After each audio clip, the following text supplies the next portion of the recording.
Hi friends, எல்லாருக்கும் வணக்கம். நான் தான் உங்கள் ஆச்சி பேசுகிறேன்.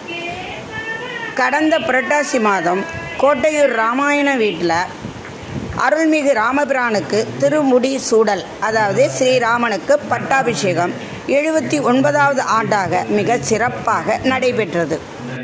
அருமை பெருமையாய் அழகுராமன் திருமுடி சூடிய காட்சியை இருகரம் கூப்பியே தொழுவோம் நாமும்.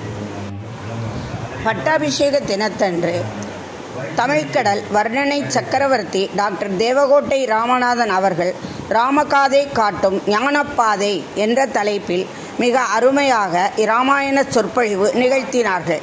அந்த சொற்பொழிவை நாம் அனைவரும் இந்த வீடியோவில் கண்டும் கேட்டும் மகிழலாம். வாங்க.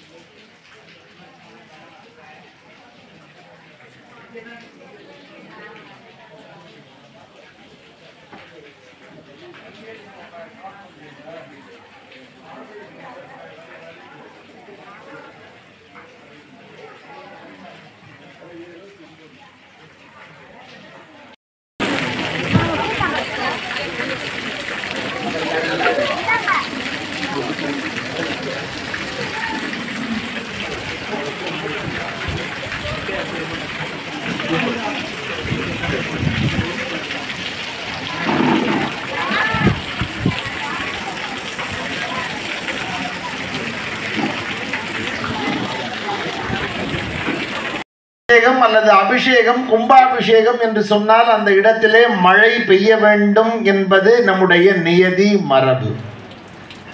அவ்வளவு நேர்த்தியாக இந்த ஆண்டு படித்திருப்பதனாலோ என்னவோ இந்த ஆண்டு பட்டாபிஷேகத்தன்றைக்கு 3 நாட்களாக கொளுத்திய வெயிலுக்கு இன்றைய தினம் ஒரு அற்புதமான மழை இன்றைக்கு பெய்திருக்கிறது என்றால் இந்த மண்ணையே குளிர்விப்பதற்காக ராமபிரான் நினைத்திருக்கிறார் என்பதுதான் நம்முடைய எண்ணமாக இருக்கிறது என்று கருதுகிறேன். கைதட்டிய 2 பேருக்கு மட்டும் நன்றி. செட்டிநாடுனாலே சிக்கனம் தான், அந்த கைதட்டிலையும் காட்டப்படாது. நல்லா இருப்பிய நீங்க எல்லாம் கைதட்டினீங்கன்னா தான் நான் நீங்க எல்லாம் முழிச்சிருக்கீங்கன்னே நினைப்பேன். ஏன்னா அந்த இரவு நேரத்துல பாதி சத்தம் மழை சத்தமா இருக்கு. இருப்பினும் கூட மிக அழகாக இந்த விழா மேடையில் பொதுவாக இந்த செட்டிநாட்டு வீடுகளில் பேசுறது என்ன கேட்கலையா? தூண் மறைக்குது. அது ஆட்சி சொல்றா, இப்ப எது தூண்னு தெரியலங்கிற. அதுதான் வித்தியாசம். அப்படித்தானே ஆச்சு? சரி, பரவாயில்ல. அதனால நான் கொஞ்சம் இந்த பக்கம் மாறிக்கிறேன். கொஞ்சம் மாத்துங்க. கொஞ்சம் இந்த மைக்கு மட்டும் வாங்கிட்டு வைக்க முடியலன்னா கூட. இன்றைய தினம் மிக சிறப்பு வாய்ந்த கோட்டையூர் ராமாயணக்கார வீடு வீரப்ப செட்டியார் அவர்களுடைய இல்லத்தில் 79ஆம் ஆண்டு ராமர் பட்டாபிஷேக விழாவை நாம் இன்றைக்கு கொண்டாடி கொண்டிருக்கிறோம். ஒரு சிறப்பு வாய்ந்த இந்த நிகழ்வில் நம்முடைய ராமாயண வீரப்ப செட்டியார் அவர்கள் பிறந்ததே இந்த ராமகாதை படித்துதான் என்கிற ஒரு உதாரண புருஷராக இருக்கக்கூடியவர். அதனால ராமாயணத்தினுடைய எல்லா அம்சங்களும் நம்ம ஐயாட்ட பார்க்கலாம். அதாவது வேகமா பேசுவாங்க, அன்பா பேசுவாங்க, பிரியமா பேசுவாங்க. இந்த ராமகாதையினுடைய எல்லா அமைப்புகளும் கொண்டவர். வந்தோடனே எனக்கு ரொம்ப சிறப்பு என்னன்னு கேட்டீங்கன்னா, வீரப்ப செட்டியார் இடத்துல ரொம்ப பிடிச்சது, பாபா கோயிலுக்கு போயிட்டு தான் நீங்க வருவீன்னு வரும்போது போன்ல கேட்டேன். பாபா கோயிலுக்கு போயிட்டு தான் நீங்க வருவீங்க, இன்னும் கோட்டையூர்ல எதுவும் போக வேண்டிய கோயில் இருக்கான்னு கேட்டா. நான் ஐயாட்ட சொன்னேன், ஐயா இப்ப இந்த மழை பெய்யுறது நடனத்தையெல்லாம் பார்க்குற போது சிவன் கோயில் அர்த்தஜாவை முடிச்சே வரலாம் போல் இருக்கு அப்படின்னு. ஆனால் உண்மையிலேயே ஒரு நல்ல நிகழ்ச்சி இது. ஒரு அருமையான சூழல். எனக்கு என்ன மகிழ்ச்சினா, பொதுவாக எனக்கு இந்த ஃபேன் இல்லாமல் சிரமப்பட்டு வேர்த்துக்கிட்டு இருக்கோம். உண்மையிலேயே வர்ண பகவான் இந்த முறை நினைத்து ஓசியில் ஏசி போட்டு விட்டுருக்கிறார். ஆமாம், எனக்கு ரொம்ப மகிழ்ச்சியாக இருக்கு. ஏன்னா ரொம்ப அருமையான இந்த நிகழ்வில் பேசுகிற போது ஒவ்வொரு ஆண்டும் ஒரு ஆத்மானுபவமான ஒரு நிகழ்ச்சியாக இந்த இடம் எனக்கு அமையும். அதில் ஒவ்வொரு முறை நாங்கள் புதிய அனுபவங்களை பெறுவோம். இந்த ஆண்டு நாற்காலிகள் இருந்தும் அமர முடியாத கூட்டமாக இருக்கிறது. எல்லாம் நினைந்து போய் மக்கள் எல்லோரும் ஒரு ஓரமாக அமைந்திருக்கிறீர்கள். அதில் ரொம்ப ஆர்வமாக நிறைய பேர் உட்கார்ந்துருந்தீங்க. மழை சடச்சடன் பெய்யவும் எந்திரிச்சு உள்ளே போயிட்டீங்க.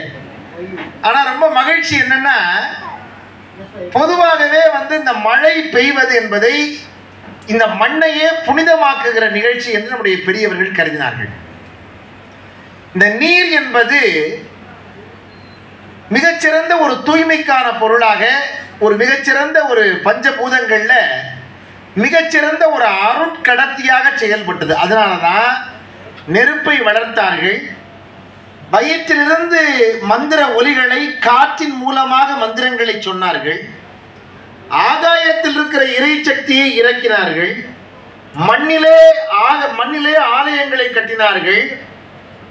நிலம், நெருப்பு, காற்று, ஆகாயம் என்கிற ஐம்பெரும் பூதங்கள்ல நான்கின் வழியாக அவர்கள் செய்தாலும் கூட நீரைத்தான் குடத்திலே நிரப்பி அதைத்தான் அபிடேகம் செய்து கும்பாபிடேகம் என்று வைத்தார்கள்.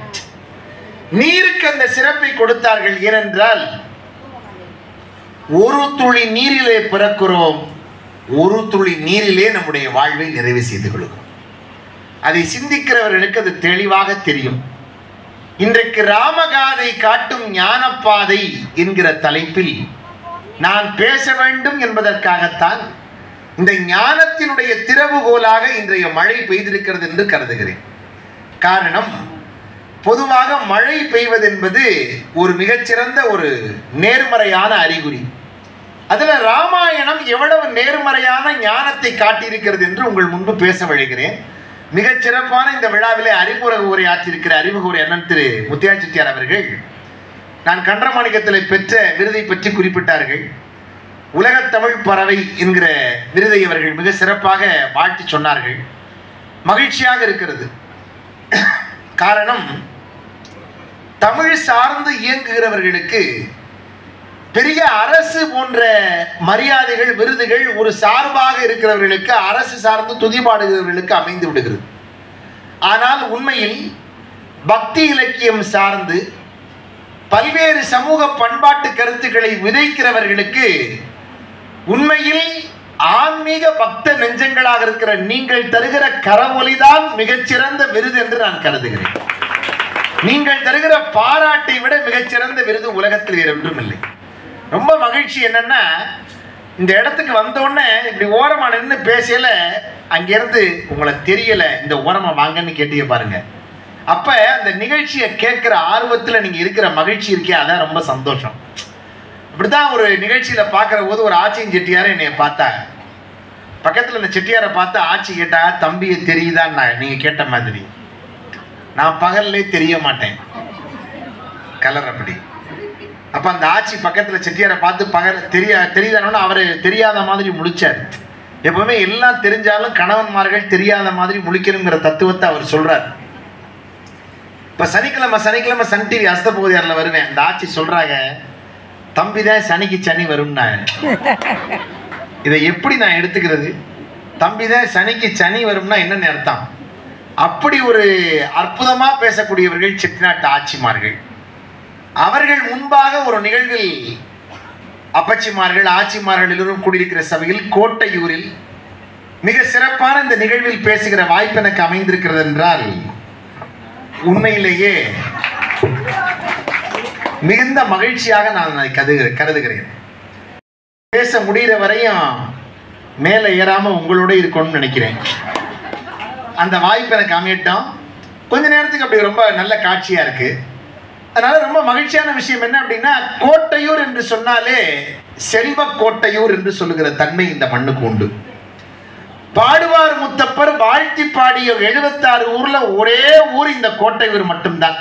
கைதட்டலாம் நல்லா உற்சாகமா.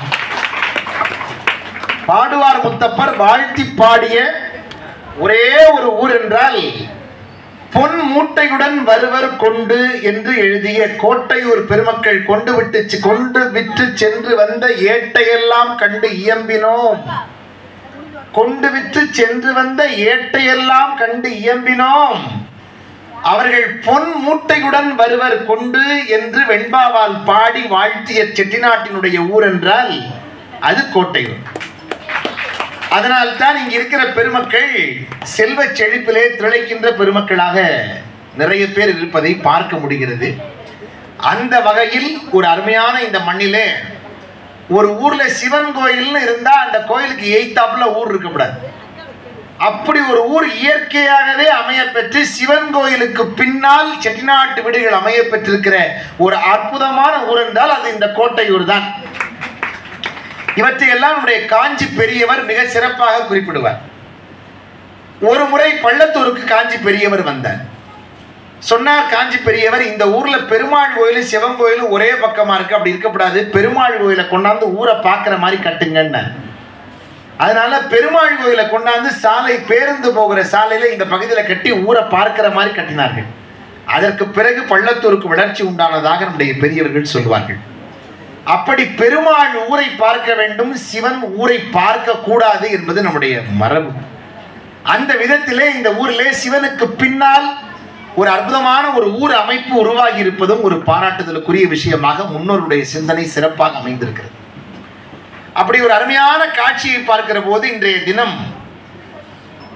நம்முடைய அண்ணன் திரு முத்தையா செட்டியார் அவர்கள் அறிமுக உரையை ரொம்ப அற்புதமா செய்தார்கள். அன்புக்குரியவர்கள், எனக்கு இன்னைக்கு அண்ணனை பார்க்கிற போது அவங்க காட்சி எப்படி தெரியுதுன்னா, கோட்டை ஒரு எம்ஜிஆர் மாதிரி இருக்காரு. அவரை பாருங்க அப்படி கொஞ்சம் அந்த காட்சி. அதனால பொதுவாக அவருக்கு அண்ணனுக்கு நிறைய பெயர்கள் இருக்கும். ஆனால் இன்னைக்கு பார்க்குற போது அண்ணனுக்கு ஆமாம் கோட்டை ஒரு எம்ஜிஆர் மாதிரி இருக்காங்க காட்டு அந்த கண்ணாடியோட பார்க்குற போது. அதனால அண்ணன் இன்னைக்கு ரொம்ப ஒரு அருமையான ஒரு அறிமுக உரையை என்னை சொல்லி எல்லாரையும் வாழ்த்தி பிள்ளைங்கள் எல்லாம் கூப்பிட்டாங்க. பரதநாட்டியத்தை அன்பு பிள்ளைகள் அருமையாக ஆடினார்கள். அது ரொம்ப சிறப்பு என்னன்னா, அந்த பரதம் என்கிற கலைக்கு மட்டும் ஒரு தனித்துவம் உண்டு. என்ன தனித்துவம் உண்டுன்னாச்சு, இந்த பரதம்ங்கிற வார்த்தை இருக்குல்ல, அம்மா நீ இப்போ யாருக்கு ஃபோனில் கூப்பிடுற, இந்த ஃபோன் வந்ததுக்கு அப்புறம் ஆச்சு ரொம்ப தொந்தரவு என்னன்னு கேட்டீங்கன்னா, நான் சும்மா நம்ம பேசுகிற பேச்சு பிடிக்கலன்னா சும்மா இருக்க செல்ஃபோனை ஆன் பண்ணி ஹலோன்னு வெளியே போகிறாங்க. சில பேருக்கு நமக்கு அதனால ஃபோன் பேச விடுறது இல்லைன்னா. முன்னாடிலாம் வயசான அப்பத்தாக்கெல்லாம் வாசலில் உட்காந்து வெத்திலையில் உட்காந்து சுண்ணாம்பு தடவுச்சு அந்த காலத்தில். இப்பெல்லாம் வீட்டுக்கு வீடு உட்காந்து ஃபோனை தடவிக்கிட்டு உட்காந்துருக்கு. என்னைக்கு இந்த டச்சு ஃபோன் வந்துச்சோ அன்னைக்கு குடும்பம் பூரா டச் இல்லாமல் போச்சு.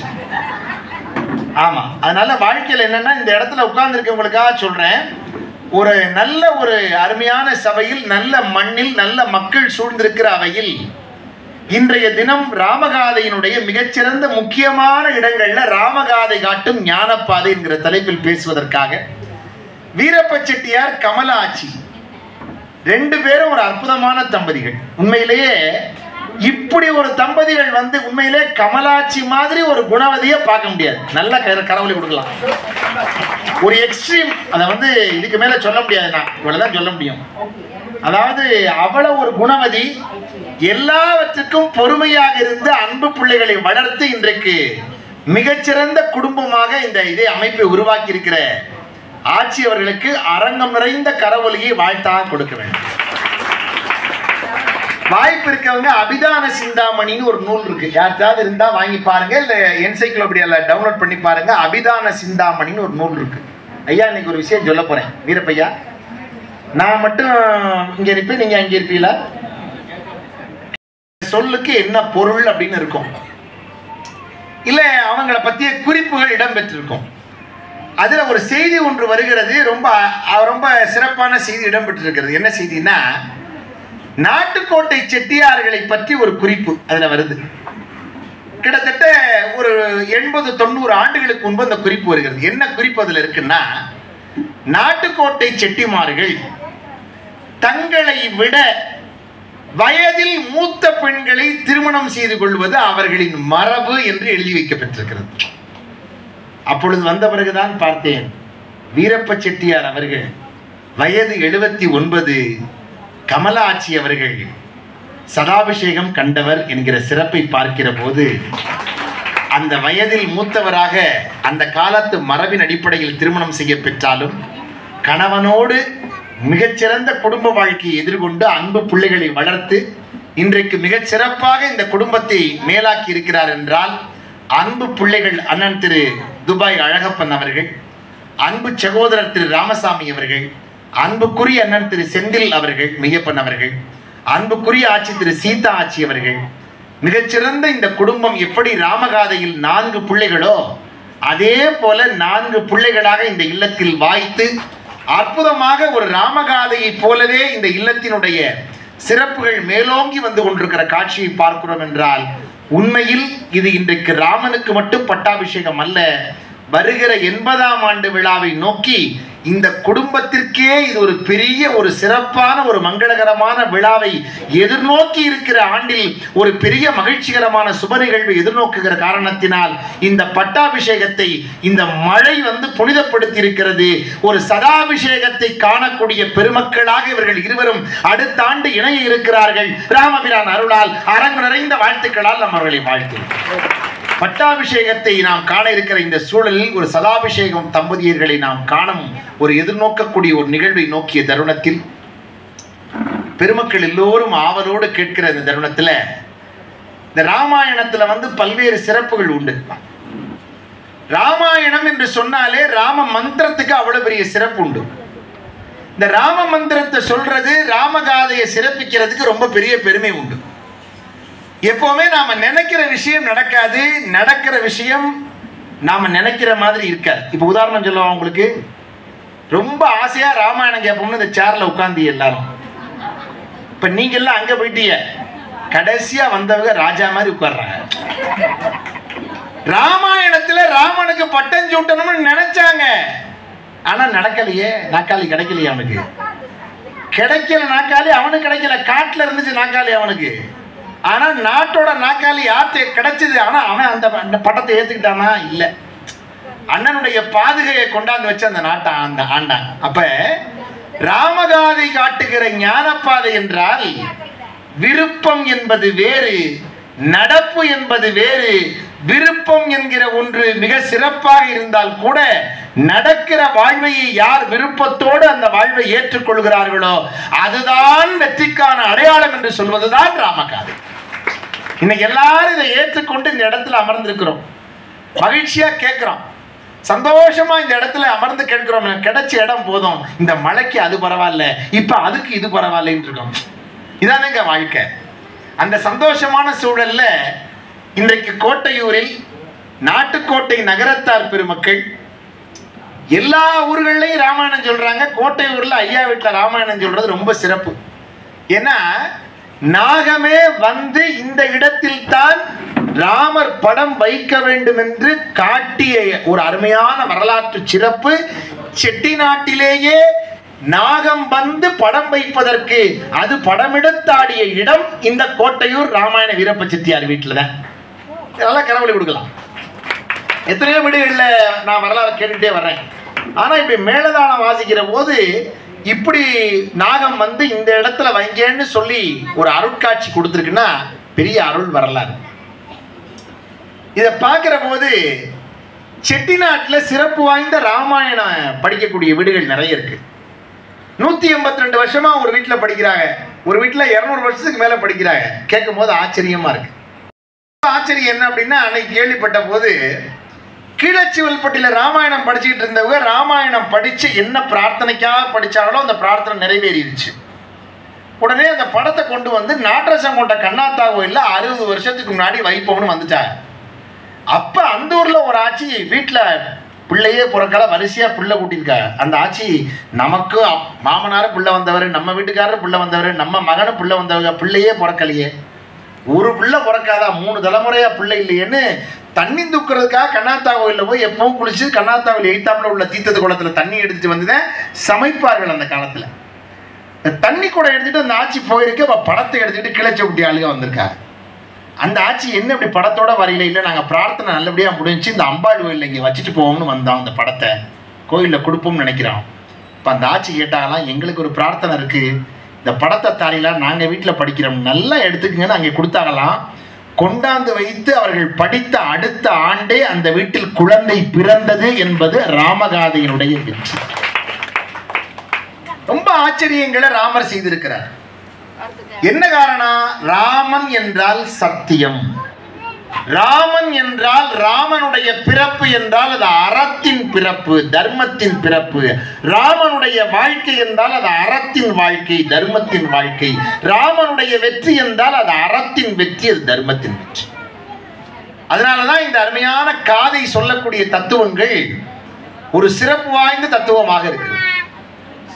ராமாயணம் படிக்கிற வீடுகள்ல ரொம்ப அதிசயம் நிகழ்ந்திருக்கு. நான் பல இடங்கள்ல சொல்லியிருக்கிறது உண்டு. அது ரொம்ப சிறப்பான விஷயம் என்ன அப்படின்னா, ஒரு செட்டியார் ராம மந்திரத்தை இடைவிடாம சொல்லுவார். ராம் ராம் ராம் ராம் ராம்னு இடைவிடாம சொல்லுவார்.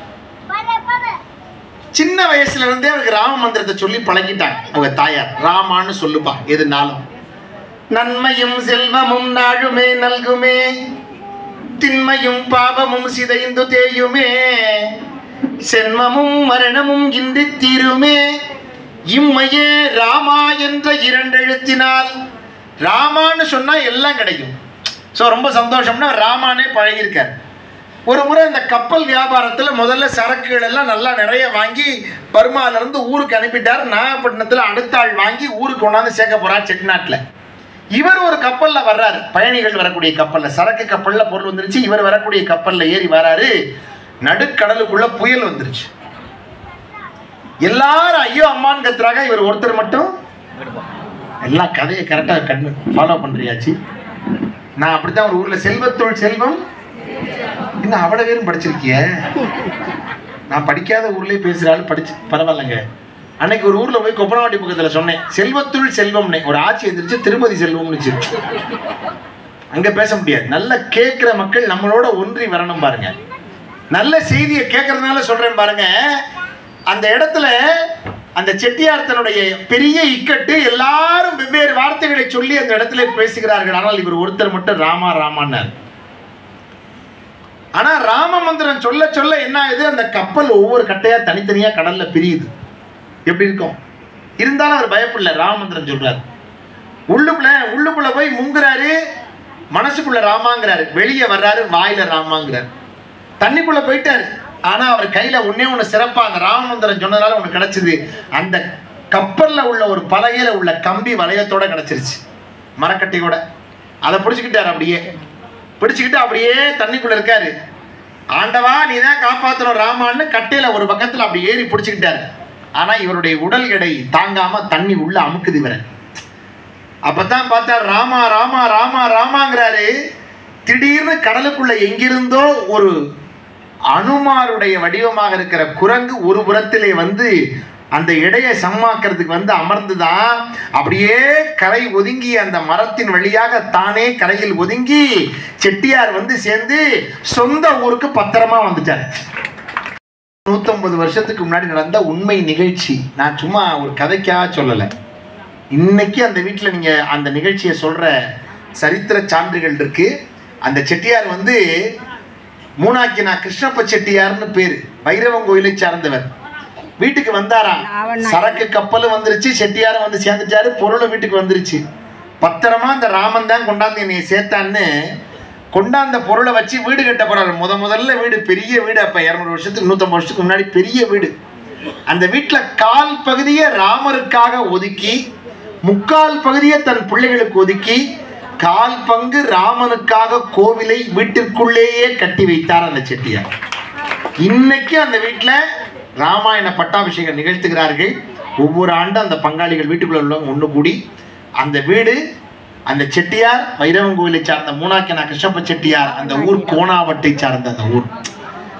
அந்த வீடு வந்து நம்ம ஆட்சியவங்க, ஆமா கமலாட்சி அவருடைய பாட்டி ஆயா வீடு. ஆயா விடா அவர் சொன்ன அவருக்கு பாட்டி ஆயா வீடு. அதனால கமலாட்சி அவருடைய ஆயா வீடு, நம்ம அண்ணன் அழகப்பண்ண அவர்களுக்கு பாட்டி ஆயா வீடு. எதுக்கு அப்படி சொன்னா, நீங்க அலர்ட்டா இருக்கீங்களான்னு பார்க்கத்தான் கேட்டேன். பரவாயில்ல, ரொம்ப அலர்ட்டா இருக்கி ஆச்சு. அதனால நம்முடைய அழகாட்சி அவர்கள் ரொம்ப அருமையா ராமாயணம் அவங்களே படிப்பாங்க. அவர் சகோதரி அவர்கள் நல்ல ஒரு குடும்பம். அந்த விதத்திலே ராம மந்திரத்தை சொன்னதனால் எவ்வளவு மகிமை நிகழ்ந்தது என்பதை நாம் பார்த்திருக்கிறோம். ராம மந்திரத்தை ரொம்ப கொண்டாடினார்கள். எப்படின்னா, மகாத்மா காந்தி தன் வாழ்நாள் காலம் முழுக்க ராம மந்திரத்தை சொல்லிட்டே இருந்தார். நாதுராம் கோட்சே துப்பாக்கியில சுட்ட போது கூட கீழே விழுந்த காந்தி என்ன சொன்னார்? ஹே ராம் என்று கேள்வி. அதான் அவர் கவிஞர் எழுதினா, சுட்டவன் பெயர் நாத்துராம், அவர் சுட்டாராம், இவர் செத்தாராம். 2 பேருக்குள்ளே ராம் இருக்கிறது. அதனால ராம மந்திரத்தை சொல்லியே வாழ்ந்து பழக்கப்பட்ட பல பேர் மகான்களாக உயர்ந்தார்கள். மகாத்மா காந்தி ஒரு முறை தமிழ்நாட்டுக்கு வந்தார். சொன்னாரா, அப்பா நான் யார் ராஜாஜியை கூப்பிட்டு, நான் எல்லா ராமாயணமும் படிச்சுட்டேன், எல்லா ராமாயணங்களும் படிக்கிற வாய்ப்பு எனக்கு கிடைச்சிது, பெரும்பான்மையான ராமாயணங்கள் படிச்சுட்டேன். ஆனா தமிழ்நாட்டில் உள்ள 10,000 பாட்டுக்கு மேல இருக்குங்கிறாங்களே, அதுக்கு பேர் என்ன? சத்தமா சொல்லுங்களேன். நீங்க பேசினாத்தான் நான் பேசுவேன். கம்பராமாயணம் இருக்கே, அது மட்டும் எனக்கு படிக்க வாய்ப்பு கிடைக்கல. வாய்ப்பு இருந்தா யாராவது சொல்லித்தர முடியுமான்னு காந்தி கேட்டார். ராஜாஜி என்ன பண்ணாரா, இது என்ன பெரிய விஷயம், நான் ஏற்பாடு பண்றேன் அப்படின்னு ராஜாஜி ஒரு மீசையோட ஒரு ஆளை கொண்டாந்து உட்கார வச்சார். பிரமாதமான மீசை, ஜம்முன்னு வந்து உட்கார்றார். ஜிப்பெல்லாம் போட்டுக்கிட்டு ஆள் ஜம்முன்னு இருக்கார். அவரை பார்த்த உடனே காந்திக்கு மிடுக்கு வந்துருச்சு. இவர் யாருன்னு கேட்டார். ராஜாஜி அறிமுகப்படுத்துறாரு. கம்பராமாயணத்தில் உள்ள பாட்டை இவரை மாதிரி அழகா யாரும் சொல்ல முடியாது, பிரமாமா சொல்லுவாரு. பாடினார்னா அப்படி ரசிச்சு பாடுவாரு. அப்படி சொன்னா மணிமணியா இருக்கும். ரசிச்சு மணிமணியா சொல்றதுனால இவர் பேர் ரசிகமணின்னு பேரு. ரசிகமணி டிகேசின்னு அவர் பேரு. அவர் தாங்க இவர் என்னாரு, டிகே சிதம்பரநாத முதலியார்னு பேரு. சரி ஐயா, அவர் காந்தியும் அவரும் பேசுறாங்க எதிரெதிரார் போல் இருந்து. காந்தியை பார்த்து காந்தி வந்து ரசிகமணியை பார்த்து கேட்கிறார், நான் உங்க தமிழ்ல உள்ள கம்பராமாயணத்தை கத்துக்கணும்னு ஆசைப்படுறேன், படிக்கணும்னு ஆசைப்படுறேன். இப்ப காந்தி அவரை பார்த்த ரசிகமணி ஒரு சின்ன பார்வை பார்த்துட்டு சொன்னாரா, மகாத்மா காந்தி, நீங்க கம்பராமாயணம் படிக்கணும்னு ஆசைப்படலாம், ஆனா வாய்ப்பு இல்லைன்னார். ஏன்னு கேட்டாராம் காந்தி. கம்பராமாயணத்தை ஒருவர் உணர்ந்து படிக்க வேண்டுமானால் அவர் தமிழனாக பிறந்தால் மட்டும்தான் படிக்க முடியும். தமிழனாக பிறந்தால் மட்டும்தான் படிக்க முடியும். உடனே மகாத்மா காந்தி, இவர் சொன்னது பெரிய விஷயம் இல்லை, மகாத்மா காந்தி பதில் சொன்னாராம். அப்பா ரொம்ப சந்தோஷம், தமிழ் அருமையா பேசுவார் காந்தி, அருமையா பேசுவார் காந்தி. தமிழ்ல எழுதுவார் தெரியுமா உங்களுக்கு? நான் சொல்றேன் பாருங்க ஒரு விஷயம், நம்ம செட்நாள் நடந்துச்சு. மகாத்மா காந்தியை பார்த்து ரசிகமணி சொல்றாரு, தமிழனாக பிறந்தால் மட்டும்தான் ராமாயணத்தை படிக்க முடியும், உணர்ந்து படிக்க முடியும். மகாத்மா காந்தி சொன்னாரா, எனக்கு அடுத்து ஒரு பிறவின்னு இருந்தா நான் கம்பராமாயணம் படிக்கிறதுக்காகவே தமிழனா பிறக்க ஆசைப்படுறேன்னு சொன்னாராம். காந்தியே தமிழனாக பிறப்பதற்கு ஆசைப்பட வைத்த ஒரு இலக்கியம் இந்த இந்தியாவில் உண்டென்றால் அது கம்பராமாயணம் தான். அப்பேற்பட்ட ஒரு காவியம் இந்த கம்பகாவி. 10,000 கவிதை முத்தாக தந்ததொரு சத்தான கம்பனுக்கு ஈடு இன்னும் வித்தாகவில்லை என்று பாடு. காலம் எனும் ஆழியிலும் காற்று மழை ஊழியிலும் சாகாது கம்பனவன் பாட்டு, அது தலைமுறைக்கு எழுதி வைத்த சீட்டுன்னார் கண்ணதாசன். ராமாயணத்துக்கும் ஏன் இவ்வளவு பேர் ஊர்ல படிக்கிறான், ஏன் தெரியுமா? அந்த கம்பனே பார்த்தேன், நம்மளை கழகம் வச்சு கொண்டாடுறது நகரத்தாராத்தான் இருப்பான்னு வருந்த சோழ நாட்டுல இருந்து வந்தவங்க கூட நம்மளோடே சேர்ந்து அவனை வந்து நம்ம வாழ்ந்த ஊர்ல நாட்டரசன் கோட்டையில் வந்து அவன் உறைந்து கொண்டான் என்றால் கம்பனுக்கு பிடித்த மண் இந்த செட்டிநாடு. நல்லா கை தட்டலாம். ஏன் ரொம்ப யோசிக்கிறீங்க? மெதுவும் அப்படி எடுத்து நெகத்தால கை தட்டிட்டு ஒரு ஆட்சி வச்சிருச்சு. யாரு கேட்கும்? ஒரு பிள்ளை கேட்க. ஒரு மனுஷன் பிறந்தோன்னு கிடைக்கிறது தாலாட்டு, போகும்போது கிடைக்கிறது நீராட்டு, ரெண்டுக்கு இடையில கிடைக்க வேண்டியது உங்க கரவொலி என்கிற பாராட்டு. இப்ப தாலாட்டும் கிடையாது, செல்போன்ல பதிவு பண்ணி பக்கத்துல வைக்கிறாங்க, பிள்ளை பேசாம அமத்து நானே தூங்கிடுறேங்குது. தாலாட்டு கிடையாது, பாராட்டும் கிடையாது. நல்லா பாராட்டணும், மகிழ்ச்சியா வாழ்த்தணும். இலையில சிலேபியை வச்சா கூட மூஞ்சியை சுரிச்சுட்டே உட்காந்துருப்பான் சில பேர். அப்படி இருக்கக்கூடாது. நல்லா மகிழ்ச்சியா மங்களகரமா எதா இருந்தா என்ன வாழ்க்கையில் என்ன, நாளைக்கு காலையில உனக்கு பட்டம் சூட்ட போறோம் அப்படின்னு சொன்னோன்னா ராமன் முகம் அப்படி அழகா சிரிச்ச மாதிரி இருந்துச்சான். நீ இப்ப உடனே காட்டுக்கு போகணும் அப்படின்னு சொன்னோன்னா அதே மாதிரி இருந்துச்சான் முகம், கொஞ்சம் கூட மாறலையா, சிரிச்ச மாதிரியே. அதுவும் எப்படி? சாதாரண சிரிச்ச மாதிரி இல்ல, சித்திரத்தில் வரைந்த செந்தாமரையை ஒத்ததுன்னு. ஓவியத்தில் வரைஞ்ச செந்தாமரை, பூத்த மரை தாமரை இல்லை. அது பூத்த தாமரை என்ன பண்ணும்னா மாலையானோன்னா கூம்பிக்கொள்ளும். ஆனால் ஓவியத்தில் வரைந்த சித்திரத்தில் வரைந்த செந்தாமரை எப்பொழுதும் மலர்ந்தது போலவே இருக்கும். அப்படி முகம் ராமன் முகம். அதுதான் ராமகாதி காட்டும் ஞானப்பாதை. எனக்கு இந்த போடியை வைக்கிறீங்களா? சரி. வைக்கலையா? படுக்க சொல்லி பேச உட்கார்ந்து வைக்க எப்படி வேணாலும் பேசுறேயா. ஏன் என்னாச்சு? பரவாயில்ல. எனக்கு என்ன மகிழ்ச்சினா, நான் அந்த கும்பாபிஷேகத்திலே பேசி பழக்கப்பட்ட ஆளு, எங்க இருந்ததுனாலும் பேசிடுவேன். ஏன்னா அந்த உலகத்திலே கஷ்டம் எதிரியுமா கல்யாணக்கார வீட்டில் பேசுறது. சாந்திக்கார வீடு கல்யாணக்கார வீட்டுல பொண்ணு மாப்பிள்ள அப்படி உட்காந்துருக்கும், 10 பேர் மேலே ஏறி எங்களை கொண்டே பொக்கே கொடுக்குறேன், சமயக்கட்டில் கொண்டே தள்ளிட்டு அன்னைக்கு கொடுத்தேன். மெட்ராஸ்லேருந்து ஒருத்தர் பேசணும்னு கூப்பிட்டார். ராமநாதன் நீங்கள் திருமண வீட்டுக்கு பேச வாங்கினார். நான் என்ன கேட்க மாட்டாங்க வேணாம்னே. அவர் கேட்க மாட்டேன்ட்டார். அவருக்கு வந்து மெட்ராஸில் பேசியான்னு கூட்டிகிட்டு போய் 5000 பேர் வந்திருந்தாங்க. நான் ஒருத்தன் தான் பேச்சாளர். 5000 பேர் பேசிக்கிட்டு தான் நான் பேசாமல் செவனேன்னு உட்காந்துருந்தேன். நீங்கள் பேச முடியாது. இதை விட ரொம்ப கொடுமை என்னன்னா, அப்படி ஓரமாக அண்ணு பேசிக்கிட்டு இருக்கேன். அந்த பொக்கே கொடுக்க வந்த குரூப்பில் ஒரு வயசான பாட்டி என் தோளை தட்டி, தம்பி அந்த ரூமுக்குள்ள ஆளே இல்லை, அங்கே போய் பேச பண்ணுச்சு. அப்போ எந்த அளவுக்கு என்னை மதிச்சிருக்குன்னு பாருங்க. இதெல்லாம் தாண்டி ஒரு சின்ன பையன், இந்த சிரிக்கிற மத்தியில் இவன் மாதிரி ஒரு சின்ன பையன் வந்தேன். இப்படி நின்று பேசிக்கிட்டு இருக்கேன். தொடைய நறுக்குன்னு கிள்ளிட்டு மனுஷன் தாண்டான்ட்டு போயிட்டேன். அவன் கொடுத்த சர்டிஃபிகேட் தான் உலகத்தமிழ் பறவை விட பெருசு எனக்கு. நான் அந்த பையன் பின்னாடியே போனேன். ஏன்ப்பா மனுஷன் தானே அப்படின்னு. அந்த பையன் அழகா சொன்னேன். நாங்கள்லாம் பள்ளிக்கு இப்போ பாருங்க, இந்த காலையில் அவர் ஒரு மஞ்சள் கலரில் ஒரு வண்டி வருது தெரியுமா? அதுக்கு பேர் என்னப்பா? School bus. ஸ்கூல் பஸ், பிள்ளை குடிக்கிற வண்டி. அப்படித்தான் பசங்க பேர் வச்சிருக்காங்க. அந்த பிள்ளைகளை காலையில் பார்த்தீங்கன்னா மேல் வழியாக கால் வழியாக தண்ணியை தூக்கி ஊற்றி, ஒரு வழியாக சோப்பெல்லாம் போட்டு ட்ரெஸ் எல்லாம் தொடச்சி கிடச்சி விட்டு, ஒரு வழியாக ட்ரெஸ்ஸை மாட்டி 2 இட்லியை உள்ளே வச்சு குத்தி கழுத்தில் டையை போட்டு இடுப்பில் ஒரு பெல்ட்டை போட்டுக்கேன். உள்ளே போன 2 இட்லி எக்காரணம் கொண்டு வெளியே வந்துடப்படாது, எக்காரணம் கொண்டு கீழே இறங்கிடப்படாது, எல்லாம் பண்ணிக்கின்னு உள்ளுக்குள்ள உண்டே. அந்த பையன் அந்த மஞ்சள் கலரில் வண்டி வந்தோடனே ஆத்தா கொண்டு போய் இங்கே உள்ளுக்குள்ள போஸ்ட் பாஸில் போஸ்ட் பண்ணுற மாதிரி உள்ள பிள்ளையை தள்ளிட்டு, இங்கே உங்கள் அப்பாவுக்கு டாட்டா காட்டு. அந்த பையன் உள்ளே இருந்து பஸ்ஸில் ஏறினோடனே இவன் முதல்ல அம்மாவே இல்லை, இது அப்பனே இல்லை, இது குடும்பமே இல்லை அப்படின்ட்டு போவேன். அந்த காட்சியை பார்த்துருக்கீங்களா? அந்த மாதிரி இருக்கும் அந்த பிள்ளையோட உருவம் நிலைமை. அதாவது 5 வயதான பிறகுதான் பிள்ளைகளை பள்ளிக்கு சேர்க்க வேண்டும். அப்போ அதுவரை அந்த பிள்ளை தாயோடும் தந்தையோடும் உறவுகளோடும் வாழ வேண்டும் என்று ராமாயணம் சொல்கிறது.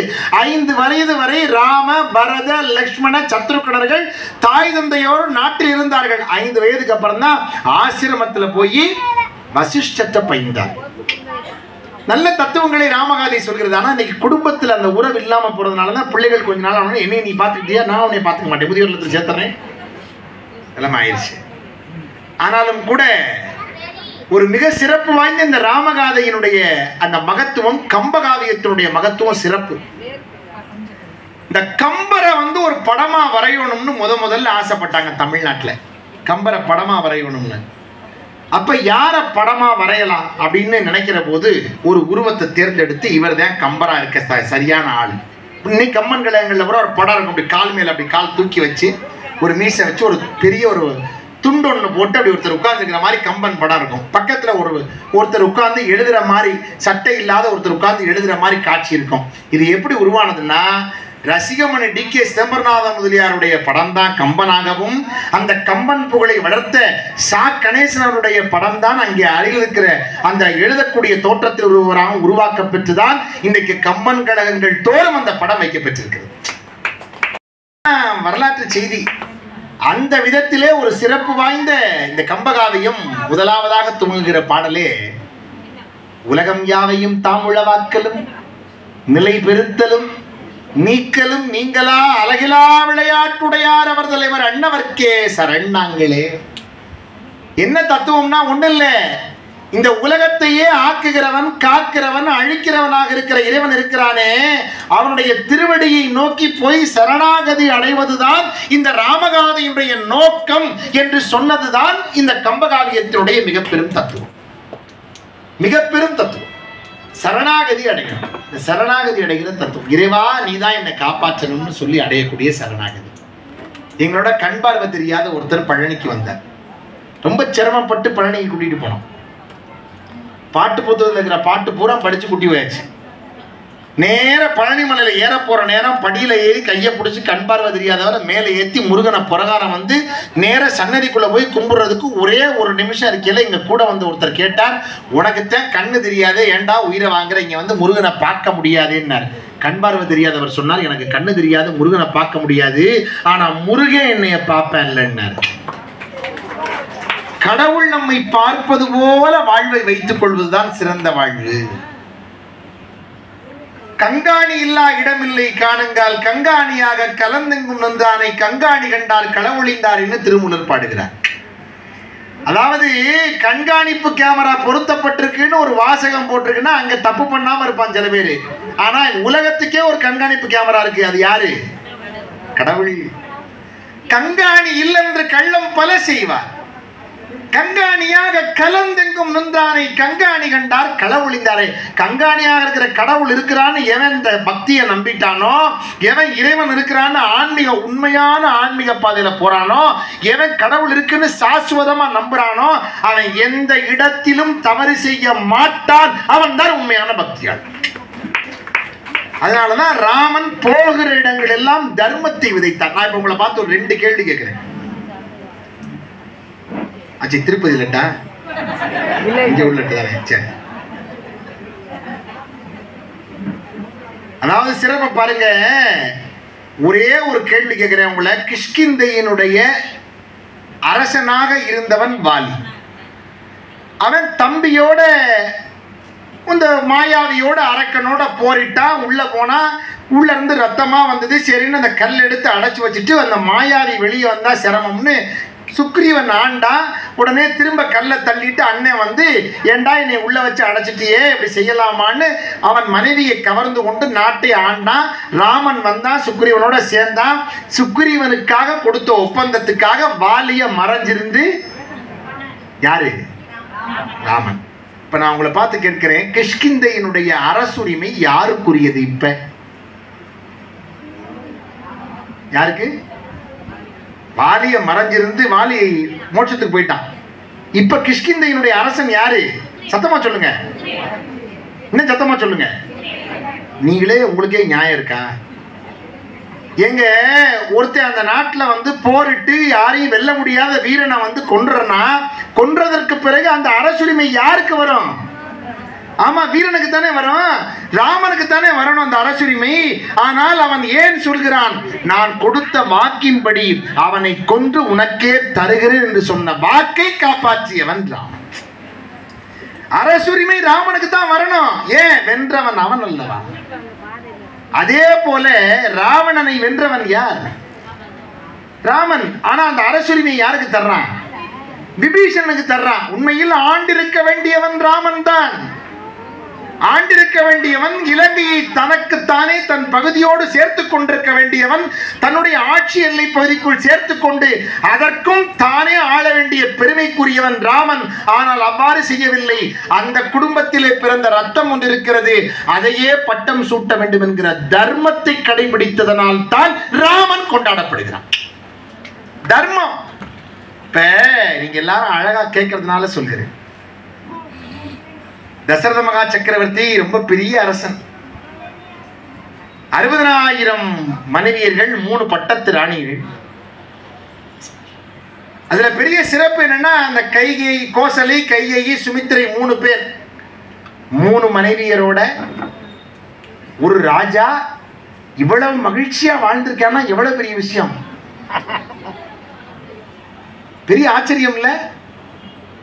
அதாவது சிறப்பு என்னன்னு கேட்டீங்கன்னா, ஒருத்தன் சொன்னா, எப்பா ஒரு மனைவியை கட்டிக்கிட்டே வாழ முடியலடா, 2 மனைவி கட்டி எப்படா சந்தோஷமா இருக்கேன்னா.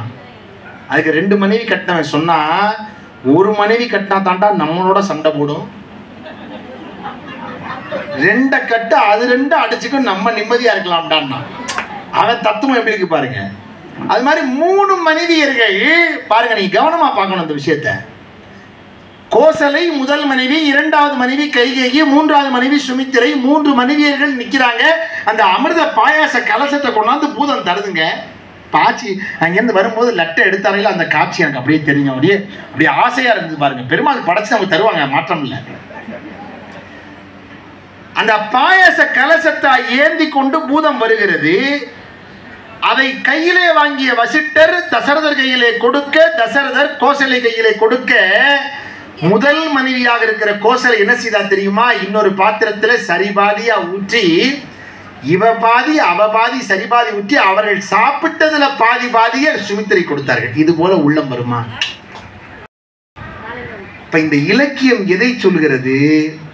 ஒரு சூழல் இப்படி உண்டாகிவிட்டால் கூட, இன்னைக்கெல்லாம் வாய்ப்பு இல்லை, அந்த மாதிரி அதுக்கெல்லாம் வாய்ப்பு இல்லை. யாரும் அப்படிலாம் முயற்சி பண்ணிட வேண்டாம்.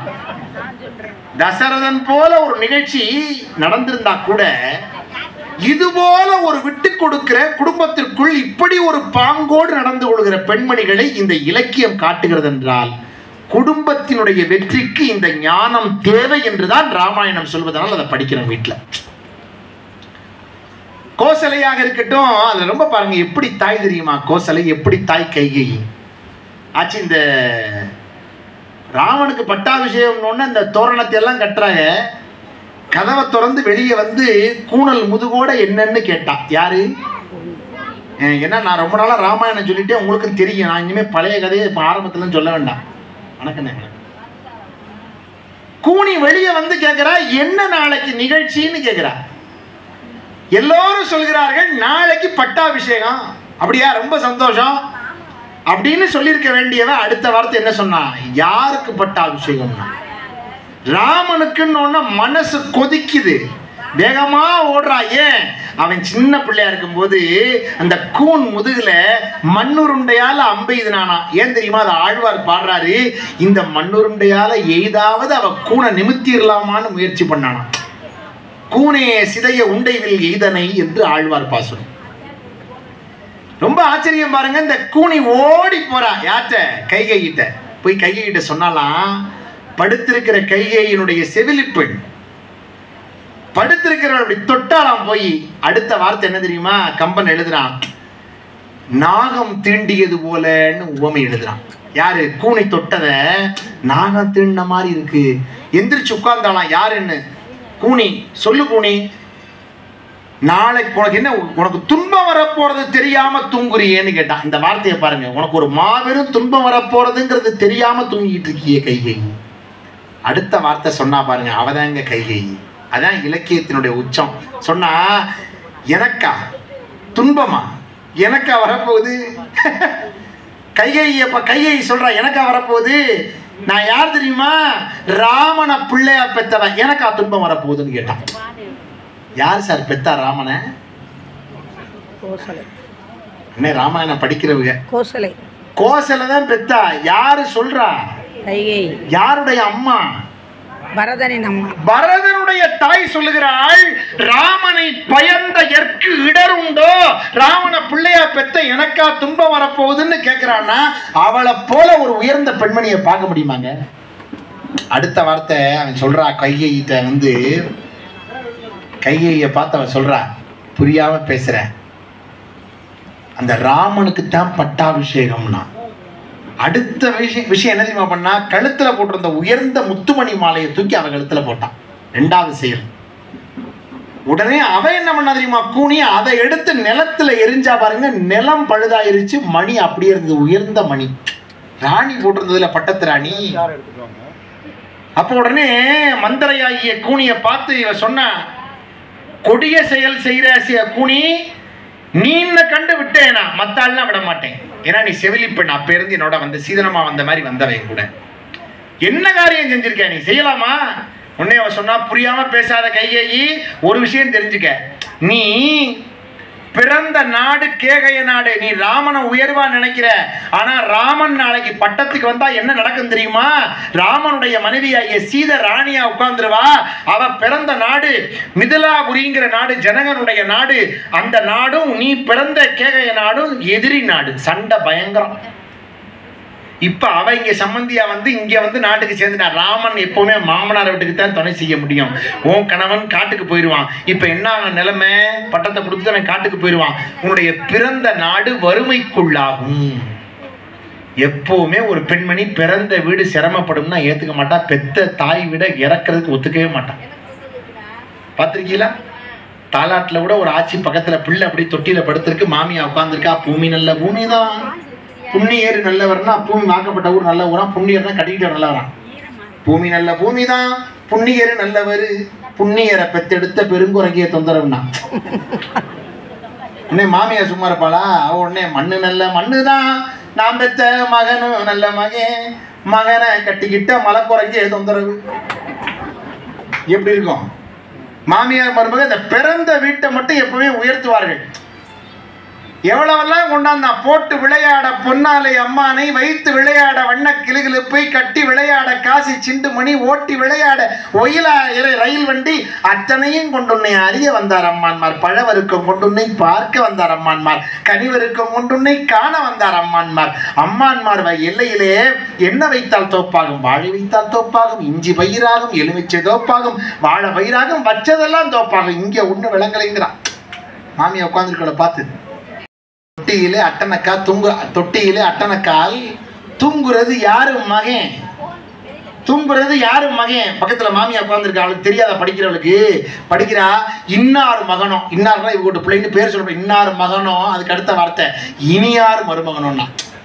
தமிழ் படிச்சவங்களுக்கு தெரியும். இன்னார் இனியார், இவங்க இன்னாத செயல் செய்யறவே நான் பிறந்த இடம் இனிமையான செயல் செய்யறவன்னு அர்த்தம். இன்னார் மகனோ இனி யார் மருமகனோ, இன்னார் மகனோ இனி யார் மருமகனோ. எப்படி என்னங்க அழகு! இன்னார் மகனோ இனி யார் மருமகனோ, தனதாய் விளையாடும் தமிழோ. நான் ஒரு தமிழ்ல விளையாண்டுருக்கேன் அந்த இடத்துலன்னு அவன் விளையாடுறான். தனதாய் விளையாடும் தமிழோ புனக்கிளியோ என்று பாடிக்கொண்டே போகிறவள் பிறந்த வீட்டு பெருமை குன்ற மாட்டார்கள். அந்த காலத்து ஆட்சிமார்கள்லாம் சீவையெல்லாம் எடுத்து பார்த்துருக்கீங்களா? சீப்பு நடுவகுடு சீப்பு எடுத்து இங்கே வைப்பாங்க. பைபாஸ் ரூட்ல சீப்பு இப்படியே பயணம் பண்ணுச்சுன்னு வச்சுக்கோங்க. நேர வங்காள விரிகுடா மாதிரி தலை ரெண்டு பக்கம் பிரிஞ்சு மூணா பிரிச்சு ஒண்ணுமே இல்லை, ஒண்ணு ஓட்டு பின்னுறதுக்குள்ள ஊர் செய்தியை பூரா பின்னி விட்டு போயிருங்க. பார்த்துருக்கீங்களா? இப்போ அதெல்லாம் நேரம் அழகா அந்த பொட்டு வந்து சின்ன சீசால இந்த விளக்கெண்ணையோ தேங்காய் எண்ணெயோ இருக்கும், அதை நெத்தியில வச்சு அப்படி குபுக்குன்னு கீழே வச்சுட்டு அதே இடத்துல கொண்டு குங்குமத்தை வச்சா ஒரு மாதத்துக்கு இந்த பொட்டு அப்படி நச்சுன்னு நிற்கும். அதை பார்த்துட்டு எங்கள் ஐயா பருமா போனவர் தான் அங்கேயே போயிட்டார், இங்கே வரல. அது சிக்னல் மாதிரி அப்படி பவர்ஃபுல்லாக இருந்துச்சு. இப்போ அப்படி கிடையாது, பொட்டே கிடையாது. இப்பெல்லாம் ஒட்டு. அது நெத்தியில மட்டும் இருக்காது, மற்ற எல்லா இடங்கள்லையும் சர்வ வியாபியா இருக்கும். அன்னைக்கெல்லாம் பார்க்குறேன், பாத்ரூம்ல குளிக்கிற டப்பா, கண்ணாடி, பக்கத்தில் உள்ள ட்ரம்மு, வாளி எல்லாத்துலேயும் இருக்கும். அன்னைக்கு பார்க்குறேங்க ஒரு எருவு மாடு முதுகுல இருந்துச்சு. நான் உன்னை என்னன்னு கேட்டேன் விளக்கம். அந்த ஊருக்காரர் சொன்னாரு, ஊரணியில் குளிக்கல ஒன்றா ஒட்டி வச்சிருக்கு, நகர்ந்து வந்துருச்சு அப்படின்னுச்சு. காட்சி மாறுது பாருங்க. அந்த காலத்துல வந்து பெண்கள் வந்து இந்த நடுவகடி ஏன் எடுத்தாங்க? பிறந்த வீட்டுக்காக எடுப்பது ஒரு பிரி, புகுந்த வீட்டுக்காக எடுப்பது ஒரு பிரி. ரெண்டு பிரியின் சரிசமமா தலையிலே பிறந்த வீட்டையும் புகுந்த வீட்டையும் சரி சமமாக தலையில் தூக்கி வைத்து கொண்டாடக்கூடிய இனம் பெண்ணினம் என்பதனால் தான் அந்த பெருமையை பெண்ணுக்கு கொடுத்தார்கள். ரெண்டுக்கு நடுவில் ஒரு குங்குமத்தை வைப்பாங்க. ஏன்னா ரத்த உறவு முறையை தந்து குடும்பத்தில் குழந்தை பாக்கியத்தை கொடுத்து அதன் மூலமாக குழந்தை பெற்று உறவை ஏற்படுத்துவதனால சிவப்பு நிறத்திலே ஒரு இணைப்பை வைத்தார்கள் நெத்தில திருமணமான பெண்களுக்கு. இதெல்லாம் ஒரு பெரிய அமைப்பு. பிறந்த வீட்டு பெருமை குன்றும்னு சொன்னோன்னா மனசு மாறினா பத்தியில கையி மனசு மாறினது கூட எதுக்குன்னு கம்பன் எழுதினேன். அதான் ராமாயணம் தந்த ஞானம். ஏன்னா அவன் மனசு மாறலைன்னு வச்சுக்கோங்க. ராமாயணத்துல கைகேயி போய் அவன் கூடி போய் கைகேயி மனசை மாத்தலைன்னா ராமாயணமா இருக்குமா? ராமாயண கதையை நீட்டி விட்ட பெருமை கூனிக்கு தான் உண்டு. கூனி இல்லைன்னா ராமாவதாரமே கிடையாது. நீங்க நினைப்பீங்க இப்படி பண்ணிவிட்டா எனக்கு பாவின்னு. அவன் பண்ணதுனாலதான் நீங்க முயற்சி எடுத்து இன்னொரு காரியத்துக்கு போனீங்க.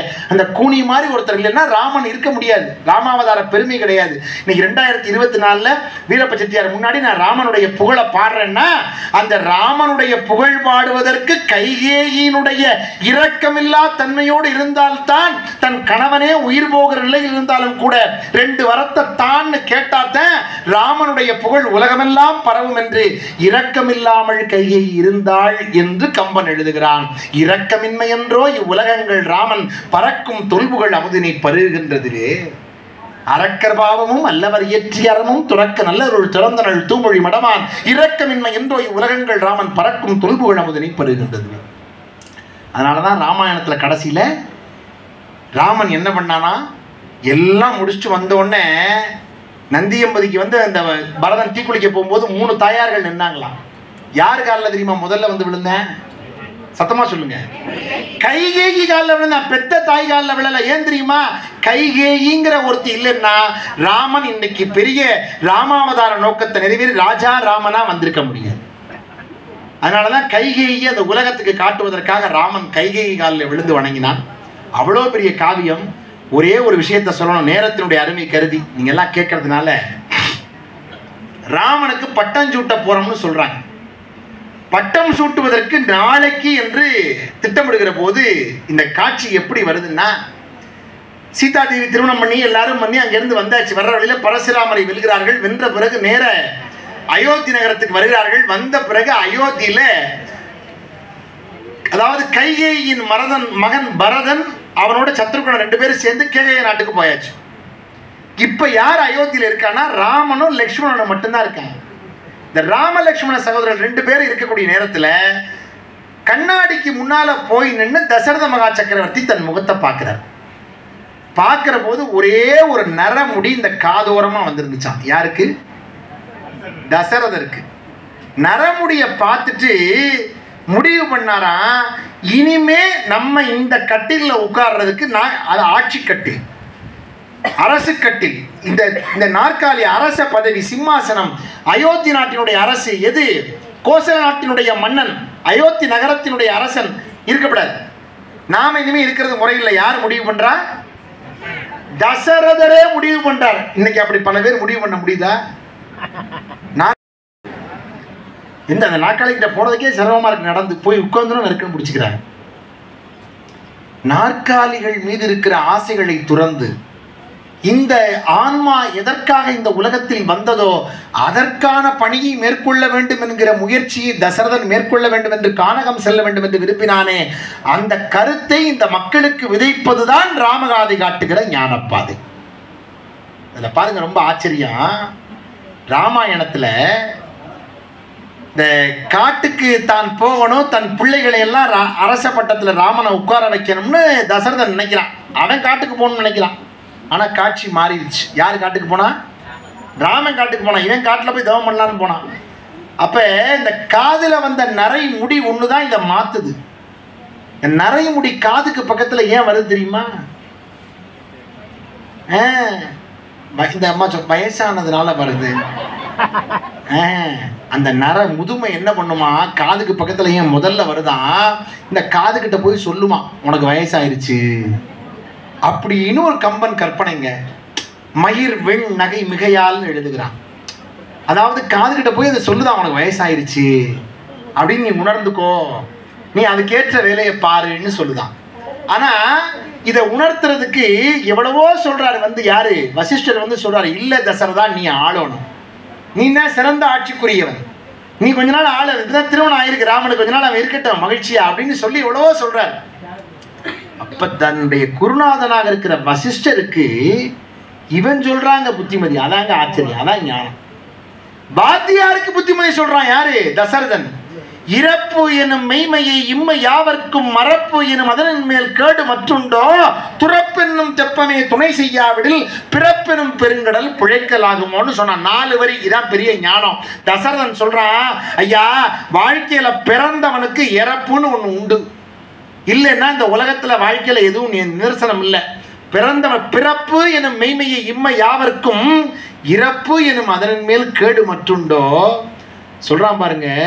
இந்த வாழ்க்கையில துறப்பு, அதாவது துறவியாக போய் இந்த வாழ்க்கையில எல்லாத்தையும் துறந்துட்டு துறவியாக போய் வாழ்கிற வாழ்க்கையை எவன் பிடிச்சுக்கிறானோ அவன் தான் பிறவி பெருங்கடல்ல தோணியாக அந்த துறவுங்கிறது உதவும், அவன் ஞானத்தை அடையலாம். துறப்பெனும் தெப்பமே துணை செய்யாவிடில் பிறப்பெனும் பெருங்கடல் பிழைக்கலாகுமோன்னு கேட்கிறான்.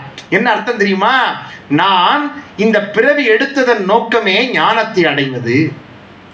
அதற்கு தேவை இந்த உலகத்தில் இந்த ஆசாபாசங்கள் எல்லாம் விட்டுட்டு நான் இங்க போகணும். தசரதன் சொல்கிறான்.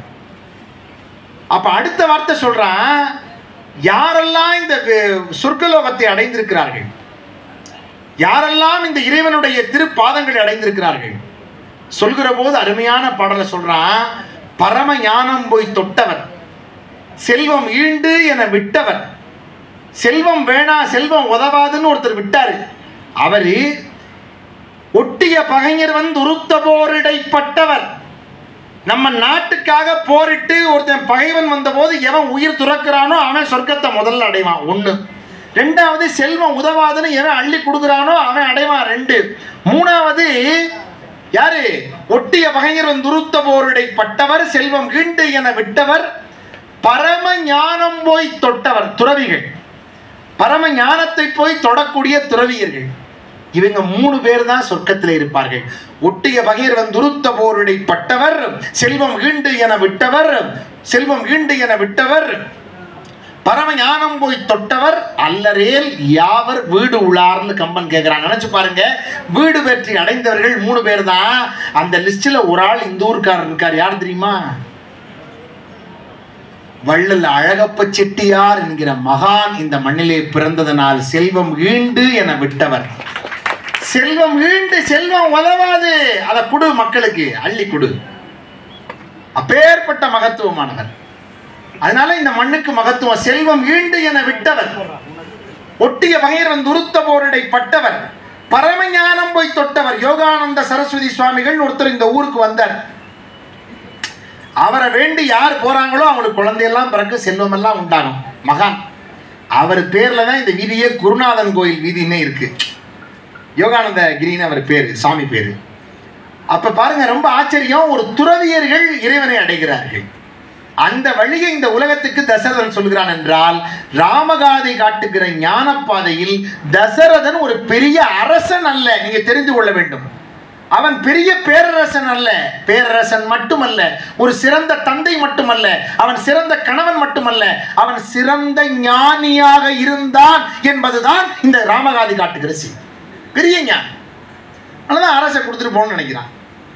ரொம்ப பேர் இந்த நாற்காலியை பிடித்துக் கொள்கிறார்களே.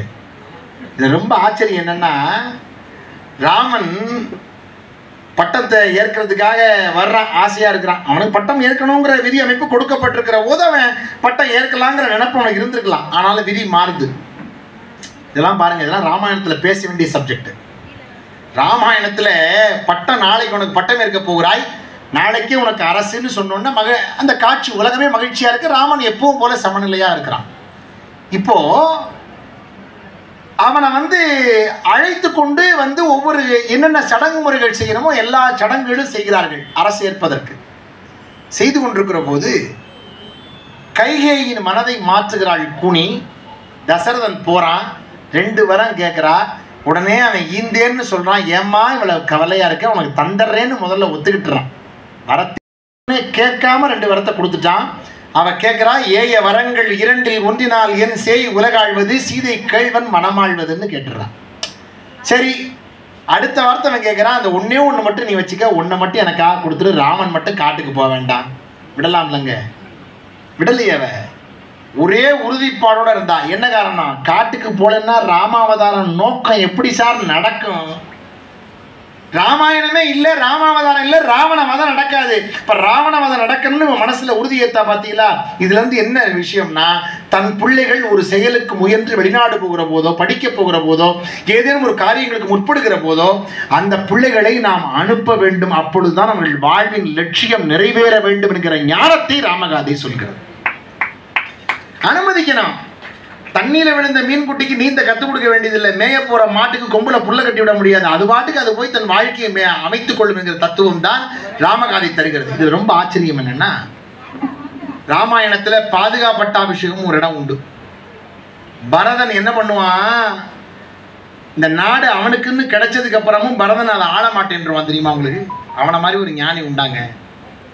பரதனை பார்த்து கோசலை, நீங்க ரொம்ப இந்த ராமன் போய் கடைசியில் என்ன பண்ணுவான், இந்த கையை சொல்லுவான், நீ காட்டுக்கு போம்பா. அடுத்த வார்த்தை ராமன் சொல்லுவான், மன்னவன் பணி என்றாயில் நும்பணி மறுப்பணும். ஐயா, மன்னவன் சொல்லலாம், நீ சொன்னா கேட்க மாட்டேனா?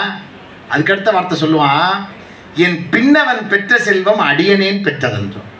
இப்படி ஒரு அண்ணனை பார்க்க முடியுமா சார்? என் தம்பி நாட்டை அடைகிறான்னா நான் பெற்ற மாதிரி இல்லையான்னு கேட்ட அண்ணனை எங்கேயாவது பார்க்க முடியுமா? அதைத்தான் ராமாயணம் சொல்லுது. என் பின்னவன் பெற்ற செல்வம் அடியனேன் பெற்றதென்றோ. இது பரவாயில்ல, இவன் போய் காட்டுக்கு போறோம்னு சொன்னோன்னா அவங்க ஆத்தாட்ட போயிட்டு வரோம்னு சொல்லிக்க போவேன். யாரு ஆத்தா?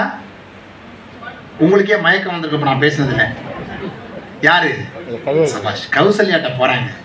அம்மா நான் காட்டுக்கு போயிட்டுறேன். அவ திருப்பி, இது பட்டாபிஷேகத்துல ஒரு சடங்கான்னு கேட்டான். பட்டாபிஷேகத்துல சடங்கு இல்லை, 14 வருஷம் மொத்தம் அனுப்புறாங்க என்னன்னு இருக்கான். 14 வருஷம் நீ மொத்தம் அனுப்பிட்டாங்க. என்ன அப்ப சொன்னா, உன்னை காட்டுக்கு அனுப்புறதவன் யார் அப்ப நாட்டுக்குரியவங்கன்னு கேட்கிறாங்க. யார் பட்டாபிஷேகம் அடைய போறான்? பரதனுக்கு தாமா நாடுங்கிறான். அடுத்த வார்த்தை அவன் சொன்னா பாருங்க, யாரு? தன் மகன் காட்டுக்கு போறான், பெத்த மகன் ராமேங்கிற கவலையோட அவ சொல்ல. முத வார்த்தை, பரதனா நாட்டை ஆள போறேன், அவன் உன்னை விட 3 மடங்கு நல்ல வேண்டான்னா. கைதட்ட வேண்டாமாச்சு இதுக்கு? பெத்தவன் நிக்கிறான் எய்தாப்புல. சர்டிபிகேட் எப்படி பாருங்க, இன்னொருத்தி பெத்த சக, என்ன சொல்லுவீங்க? சக களத்தி. நான் அப்படி சக களத்தின்னு தான் நான் சொல்லணும். சக கிழத்தி, அது நல்ல சொல், சக களத்தி. ஆனா பாருங்க, அந்த பெண் பெற்ற பிள்ளையை தான் பெற்ற பிள்ளையை விட உயர்த்துறா. இது என்ன சார்? என்ன ஞானம் சார்? இது எப்படி அமையும்? ரொம்ப ஆச்சரியம் இல்ல ராமாயணம்? ஏன் ராமாயணம்? மகாபாரதம் படிக்கலாம்ல. அங்காளி பங்காளி ஒரு சொத்துக்காக அடிச்சுக்கிட்டு நாடுறது மகாபாரதம். ஆனால் ராமாயணம் அப்படி இல்லை. இந்த சொத்து உனக்கு எடுத்துக்கன்னு சொன்னால் கூட வேண்டான்னு விழுந்து கும்பிட்றா பாருங்க 4 பேரும். அப்படி ஒரு அண்ணன் தம்பி வீட்டில் முளைக்கணுங்கிறதுதான் ராமாயணத்தை விடு விடா படிச்சாங்க. இந்த ஞானம் தான் வேணும். அண்ணன் எப்போ காலியாகும் திண்ணை எப்போ காலியாகும் இருக்க குரூப் இருக்கப்படாதுன்னு தான் ராமாயணம் சொல்லுது. இப்போ என்னாச்சு, ராமாயணத்தில் இவன் வந்து ஆத்தாட்ட போய் இப்படி சொன்னானா, அவ பாருங்களேன் சே அழுக வந்துடும். உண்மையாக படிக்கணும் ராமாயணத்தை. போய் சொல்கிறான், அம்மா நான் காட்டுக்கு போயிட்டேன்னு சொன்னோன்னா அவன் இப்படி சொன்னோடனே மகன் காட்டுக்கு போகிறான். 14 வருஷம் கழிச்சு தான் பார்க்க போகிறான். 10 நாள் கழிச்சு பார்க்கறே தாங்க முடியாது. பிள்ளைய இருக்க முடியாதுங்க. நான்லாம் வெளிநாட்டுக்கு துபாய் அழகு பண்ணிட்டுலாம் போய் ஒரு 10 நாள் 15 நாள் தங்கினேன்னா எப்படா ஊருக்கு வருவோம் இருக்கும். இந்த ஊர் முறுக்கு தேங்குலையெல்லாம் பார்க்காம என்னால் இருக்க முடியாது. நம்ம வெள்ளை பணியாரம் இதெல்லாம் என்ன கஷ்டம் இல்லை அப்படின்னு நினைப்போம். ஊருக்கு வரணும்னு நினைப்பு இருந்துகிட்டே இருக்கும் நமக்கு. ஒரு உதாரணத்துக்காக சொல்கிறேன். தாய் என்ன பண்ணுறா, தன் பிள்ளை ஊருக்கு போகிறவங்கன்னே இருப்பா வாரேன் அப்படின்னு காட்டுக்கு போகிறோம்னோடனே இருந்தா சத்த வாரேன்னு உள்ளே போகிறா. எதுக்கு? அடுக்கலைக்குள்ளே போகிறா. ராணி சமயக்கட்டில் போய் உனக்கு நான் கட்டுச்சோறு கட்டியா. நம்ம காசிக்கு போவோம் பார்த்துருக்கீங்களா? இந்த கம்பார்ட்மெண்ட்டே புளியோதரை வாசம் அடிக்கும். அது ஒரு தனி வாசமாக வீசும் பாருங்க, மறக்க முடியாது. அது மாதிரி ஒரு கட்டுச்சோறு கட்டி உனக்கு தர்றோம்னு தாய் கொண்டு போகிறதுக்கு உள்ள சமயக்கட்டுக்கு போனாங்க. போனவ படக்குன்னு திருப்பி வந்துட்டான். வந்து ராமன்ட்ட உனக்கு கட்டுச்சோறு கிடையாது போயிட்டு வந்துட்டான். பெத்த தாய் இப்படி சொல்லலாமா? அவன் அடுத்த வார்த்தை சொன்னா, இல்லைப்பா ஏமான்னு கேட்டாங்க. ஏமா கட்டுச்சோறு தரமாட்டேங்கிற? ராமன் சொன்னா, இல்லைப்பா என்னைக்கு இந்த நாடு பரதனுக்குரியது என்று முடிவாகி விட்டதோ அவனுடைய அனுமதியின்றி எந்த பொருளையும் தரக்கூடாது என்று சொல்கிற தாயை இந்த உலக இலக்கியம் சொல்லுமா சார்? என்ன சார், எப்படி இது நினைச்சு பார்க்க முடியுதா? என்ன தாய், என்ன பிள்ளை, என்ன ஒரு இலக்கியம்! அப்படிப்பட்ட ஒரு கதாபாத்திரங்களை சொல்லி காட்டுவதுதான் ராமகாதி காட்டுகிற ஞானப்பாதையாக இருக்கு. இதை விட பாருங்க, போயிட்டு வரோன்னு சொன்னோடனே இவன் வந்து பரவாயில்ல, சுமித்திரட்ட போய் சொல்லுவாங்க. சின்னத்தா எப்பவுமே சின்னம்மா பவர்ஃபுல்லா இருக்கும் எல்லா நாட்டிலையுமே. நீங்க சிரிக்கிறதுக்கு நான் காரணம் இல்லை. நீங்க எந்த சின்னம்மா, அப்பப்போ வர்ற சின்னம்மா எந்த சின்னம்மான்னு எனக்கு தெரியாது. ராமாயணத்துல வர்ற சின்னம்மா மட்டும்தான் நான் சொல்றேன். அண்ணே பட்டாபிஷேகம் காட்டணும், தீபம் காட்டணும்னா ராம வீரப்பண்ண எந்திரிச்சு இந்த பக்கம் அந்த பக்கம் போயிட்டு வருவார். உட்கார்ந்துருக்காரு. நான் பேசலாம்னு நினைக்கிறேன். எனக்கு நேரமும் மழை பெஞ்சதுனால சரியா அமையாம போச்சு. சின்னம்மா சுமித்திரிட்ட போய் ஆத்தா நான் போயிட்டு வரோன்னு சொல்ல போறாங்க. அப்ப அவ என்ன பண்ணா தெரியுமா? உச்சிக்கு போயிட்டா, ஒரு படி மேல. அது மாதிரி ஒரு கதாபாத்திரம் பார்க்க முடியாது சார். இனிமே என்ன ஆச்சரியம், அவன் பக்கத்துல நிக்கிறான் லட்சுமே. தம்பியை பார்த்து ஆத்தாவும் சின்னம்மாவும் நிக்குது, பையன் நிற்கிறேன். பாருங்களேன், இந்த காட்சிப்படுத்தி பாருங்களேன். சும்மா கதை மாதிரி பார்க்காதீங்க. இப்போ ஒரு உருவம் நிற்குது, 2 பேர் நிற்கிறா. போய் நான் காட்டுக்கு போயிட்டு வரேன், நாட்டு பட்டத்தை ஏற்க போகிறவன் சொல்கிறேன், நான் காட்டுக்கு போகிறேன் 14 வருஷம். அடுத்த நிமிஷம் லட்சுமி சொல்கிறான், யார் இந்த முடிவு எடுத்ததுன்னு கேட்குறேன். அவன் கோபம் பயங்கரமாக வரும். ஆதிசேஷனுடைய ரூபாவே வேகமாக சீறிக்கிட்டு, யார் இந்த முடிவு எடுத்தது? உடனே அவன் சொல்கிறேன், அப்பா அமைதியாரு. இல்லை நான் வந்து வில்லால் இந்த அந்த அந்த முடிவெடுத்தவர்களை வில்லாலே அழிக்க போகிறேன். விதிக்கு விதிப்பாங்கிறானே. இது விதியின் பிழை அப்பா, இது விதி செய்திருக்கிற பிழைப்பா, நான் காட்டுக்கு போகணும். அவன் சொல்றேன், விதியா? அந்த விதியே நான் வில்லால அடிக்கிறேங்கிறேன். விதிக்கு விதியாகும் என் வில் தொழில் காண்டி. பாக்குறியா நீ? நான் செய்யவான்னு கேட்கிறேன். உலகமே அழிகிற அளவுக்கு செய்வேன். என் அண்ணன் பட்டம் இருக்கணுங்கிறேன். அமைதிப்படுத்தி நான் சொல்றதை கேட்பியா மாட்டியானோன்னு அண்ணன் சொல்லுக்கு அடங்கி அந்த பிள்ளை. இப்போ என்னாச்சு, சுமித்ரா தேவி நிற்கிறாளா, நான் காட்டுக்கு போகிறோங்கிறானா, உச்சிக்கு போயிடுறா. அடுத்த இடத்துல அவன் 2 தாய்மாருக்கு மேலே, டே லட்சுமா இங்கே வாண்ணா, இங்கே வாண்ணா. அவன் கையில் ராமன் கையில் பிடிச்சி கொடுத்தான். ராமனுக்கு ஏதாவது ஒன்று ஆகணும்னா அதுக்கு முன்னால் உன் உசுர் இருக்கப்படாது. பார்த்துக்க, இப்படி ஒரு தாய் சொல்ல முடியுமா சார்? ஏதாவது ஒன்று அவனுக்கு ஆணுச்சுன்னா அதுக்கு முந்தி உன் உயிர் இருக்கப்படாது. இப்படி எந்த தாயாவது சொல்லி அனுப்புவாளா? நினச்சி பாருங்களேன். இதெல்லாம் வந்து ஒரு அன்பு, ஒரு உச்சம், ஒரு அன்பான ஒரு குடும்பம்.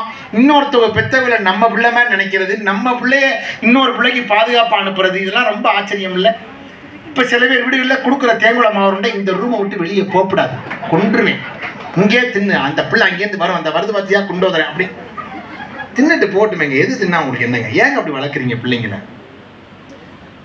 சில குடும்பம் தெரியுமா, எப்படி தெரியுமா இருக்கும்? 2 வீட்டில் 4 பிள்ளைய, 2 பிள்ளைய அம்மா அப்பா இருந்து ஒரு கேரக்டர். இப்போ உதாரணத்துக்கு வச்சிங்களேன், ஒரு மாமா இருக்காரு, மாமி யாரோ ஒருத்தர் இருக்காங்கன்னா அந்த மாமியை பற்றி கடுமையாக வஞ்சி பேசிக்கிட்டு இருக்காங்க.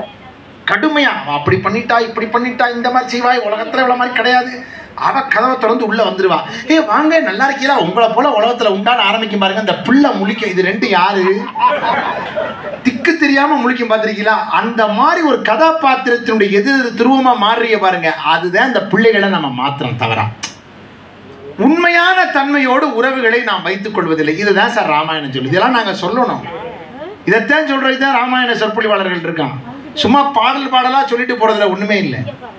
நல்ல பண்புகளை விதைப்பது. நடையில் நின்றுயர் நாயகன். நடை, நல்ல சொல், நல்ல செயல்.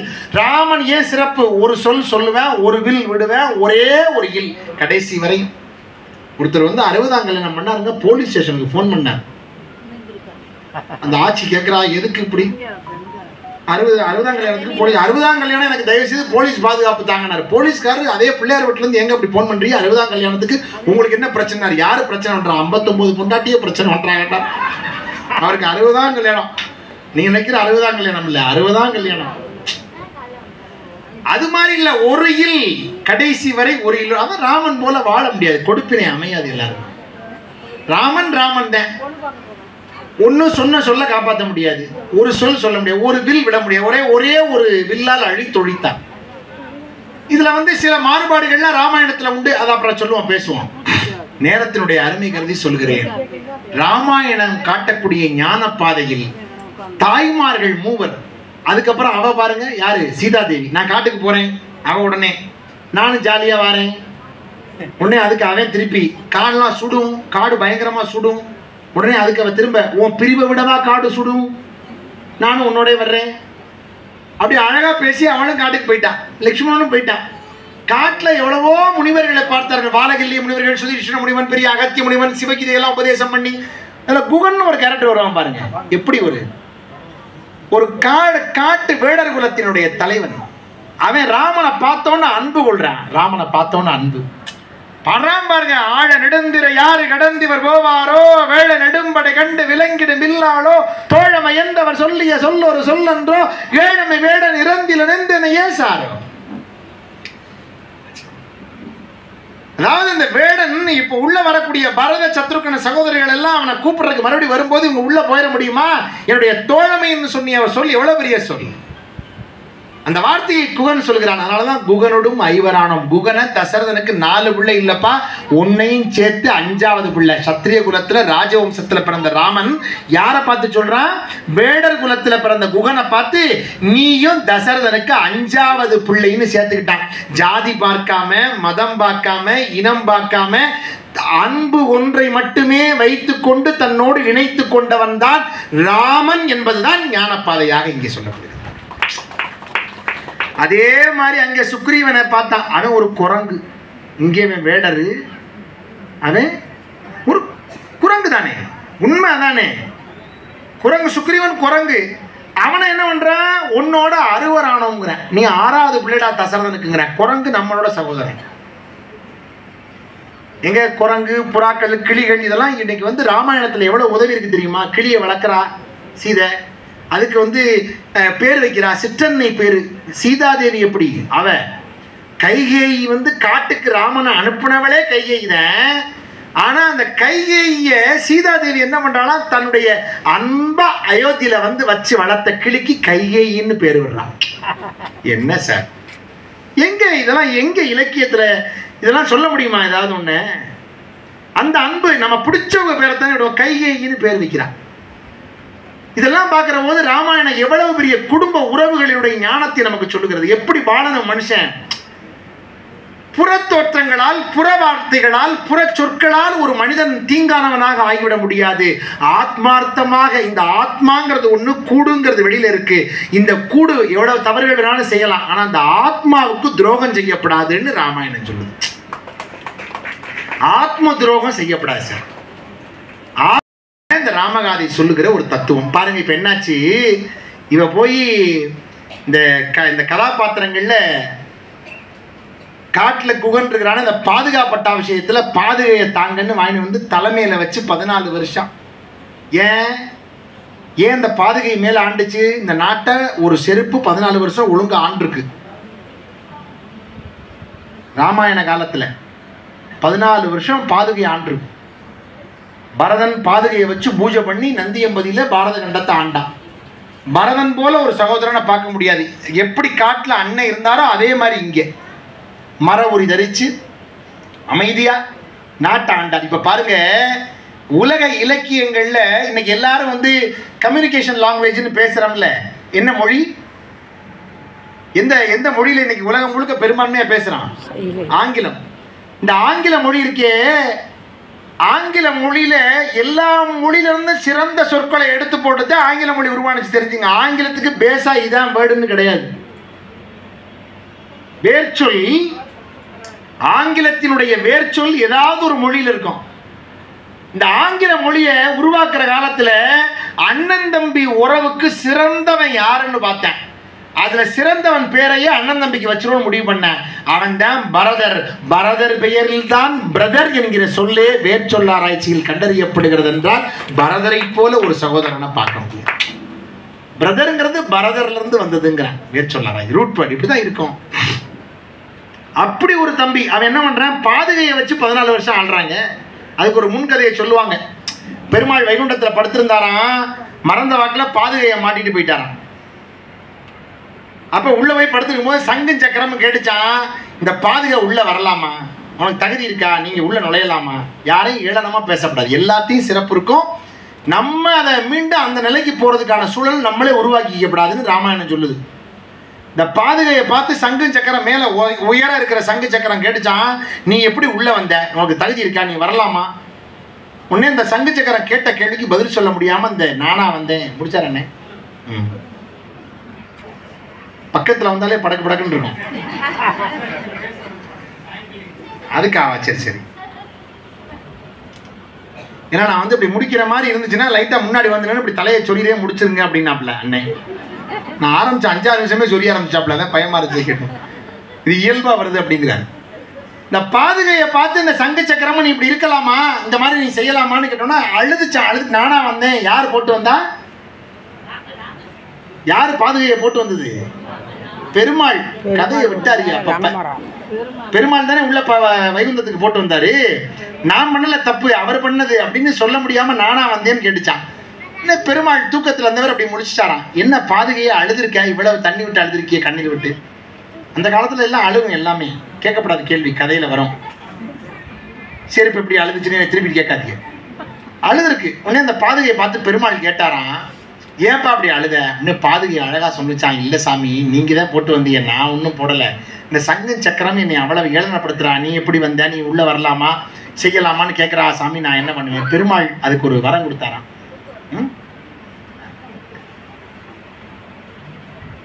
பெருமாள் சொன்னாராம், யார் யார் இந்த பிறவியில ஒருத்தரை பத்தி தவறா வதந்தியா அவதூறா பேசுறீங்களோ அவங்க அடுத்த பிறவியில அதை அனுபவிப்பிய போங்கன்ட்டாராம். தெரிஞ்சுக்கணும், பெரிய பாடம். அடுத்த நிமிஷம் பெருமாள் என்ன பண்றாரு, கொஞ்ச நாள் கழிச்சு பெருமாள் ஒவ்வொரு அவதாரமே எடுத்தார்ல, அந்த அவதாரம் முடிஞ்சு அடுத்த அவதாரம் ராமாவதாரம். 33 கோடி தேவர்கள் வந்து முறையிடுறாங்க ராவண வதம் பண்ணணும்னு. பெருமாள் ராமனா வர்றாரு, மகாலட்சுமி சீதையா வர்றா, சங்கு சக்கரம் பரதனாகவும் சங்கு சத்ருகனாகவும் வர்றாங்க. ஆதிசேஷன் பாம்பு லட்சுமணனா வர்றேன். 33 கோடி தேவர்களும் வானர கூட்டமா பிறக்கிறாங்க. இந்திரன் பாலியா பிறக்கிறேன், சூரியன் சுக்ரீவனா பிறக்கிறேன், அக்னி தேவன் நீலனா பிறக்கிறேன், விஸ்வபிரம்மா என்கிற தேவதச்சன் நலன்கிற குரங்கா பிறந்து பாம்பன் பாலம் கட்ட போறேன். ஒவ்வொருத்தர் பாம்பன் பாலம் சேது பாலம் கட்ட போகிறான். ஒவ்வொருத்தரும் ஒவ்வொரு விதமான அமைப்பிலே பிறக்கிறார்கள். இதுல என்னன்னு கேட்டீங்கன்னா ஆச்சரியம், இவர்கள்லாம் அந்த ராமாவதாரத்துக்காக திட்டமிட்டே பிறந்தவர்கள், ராமாவதார நோக்கத்துக்காக. அப்பதான் பார்த்தாரு பிரம்மதேவன் ஜாம்பவந்தனா பிறந்துட்டான், பெருமாள் ராமரா பிறந்துட்டாரு. சிவன் பார்த்தாரா நம்ம எதுவும் பிறக்காம இருக்கக்கூடாதுன்னு ருத்ராம்சமும் வாயு பகவான் அம்சமும் கலந்து ஆஞ்சநேயரா வந்து பிறந்தார். அதான் 5லே 1 பெற்றான் 5லே 1 தாவிய 5 5 5 எழுத்துனே 5 முறை வருது. 5 எழுத்து தானே அது. 5லே 1 பெற்றான் 5லே 1 தாவி 5லே 1 ஆறாக ஆரியற்காக ஏகி 5லே 1 வெற்று அணங்கை கண்ட எல்லாரும் உள்ள 5லே 1 வைத்தான் அவன் நம்மை அழித்து காப்பான். சிறப்பு பாருங்க. இப்ப ஒவ்வொருத்தரும் ஒவ்வொன்றா பிறந்தாங்களா. சங்கு சக்கரம் வந்து சக்கரம் பரதனாவும் சங்கு சத்ருகனாவும் பிறந்த ஆதிசேஷன் லட்சுமணா பெருமாள் ராமரா பிறந்தாங்களா. இப்போ இந்த சங்கு சக்கரம் பரதனும் சத்ருகுணனாக இருக்கிற சங்கும் ரெண்டும் சேர்ந்து அடுத்த ராமாவதாரத்தில் எந்த பெருமாளுடைய பாதுகை அன்னைக்கு ஏளனமா பேசுனுச்சோ அது ரெண்டும் அந்த பாதுகையை வாங்கி தலைமையில வச்சு அடித்தளம் இரண்டையும் அழுத கண்ணினான் முடித்தளம் இவை என முடியின் சூடினான்னு பாதுகா பட்டாபிஷேகம் நிகழ்ந்தது என்று சொன்னால் கீழே இருக்கிறவர்களும் ஒரு காலத்தில் மேலே உயர முடியும் என்பதை சொல்வதுதான் ராமகாதை. கீழே இருக்கவன் வரலாம், வருவதற்கான உழைப்பும் முயற்சியும் அதற்கான தகுதியும் திறமையும் விதியும் இருந்தால் அவன் மேலே வந்தே தீருவான். 1000 கைகள் மறைத்தாலும் ஆதவன் ஒளி மறைவதில்லை. யாரும் யாருடைய வளர்ச்சியும் தடுக்க முடியாது. அவனுடைய உழைப்பால் அவன் உயர்ந்தே தீரும். அதைத்தான் இந்த ராமகாதை சொல்லும். இதெல்லாம் நம்ம அடிப்படையில் புரிந்து வைத்துக் கொள்ள வேண்டிய செய்தி. நிறைவா எனக்கு அண்ணன் வந்து அழகா பண்ண நல்லா நீங்க பேசலாம்னு பக்கத்துல வந்து 10 நிமிஷம்னாரு. நல்ல மனுஷன். நான் அப்படித்தான் ஒரு விழா மேடையில பேசியல ஒரு பக்கத்தில் மேடையில் ஒரு சிட்டை வந்ததாச்சு மேடைக்கு, முத்தாண்ட வீட்டில் ஆச்சு. ரொம்ப நான் பெருமையாக நம்மளை பற்றி சொல்லியிருக்காங்க. அந்த சிட்டையை வாங்கி பார்க்குறேன். இந்த சிட்டையில் எழுதியிருக்கு, மந்திரி வரும் வரை பேசவும். நான் ஒன்று அடுத்த வார்த்தை வராமல் போனால் கிரிக்காட்டம் நான் பேசிக்கினே இருக்கதா? இல்லை, ஒரு அளவு இருக்குல்ல பேச்சுக்கு.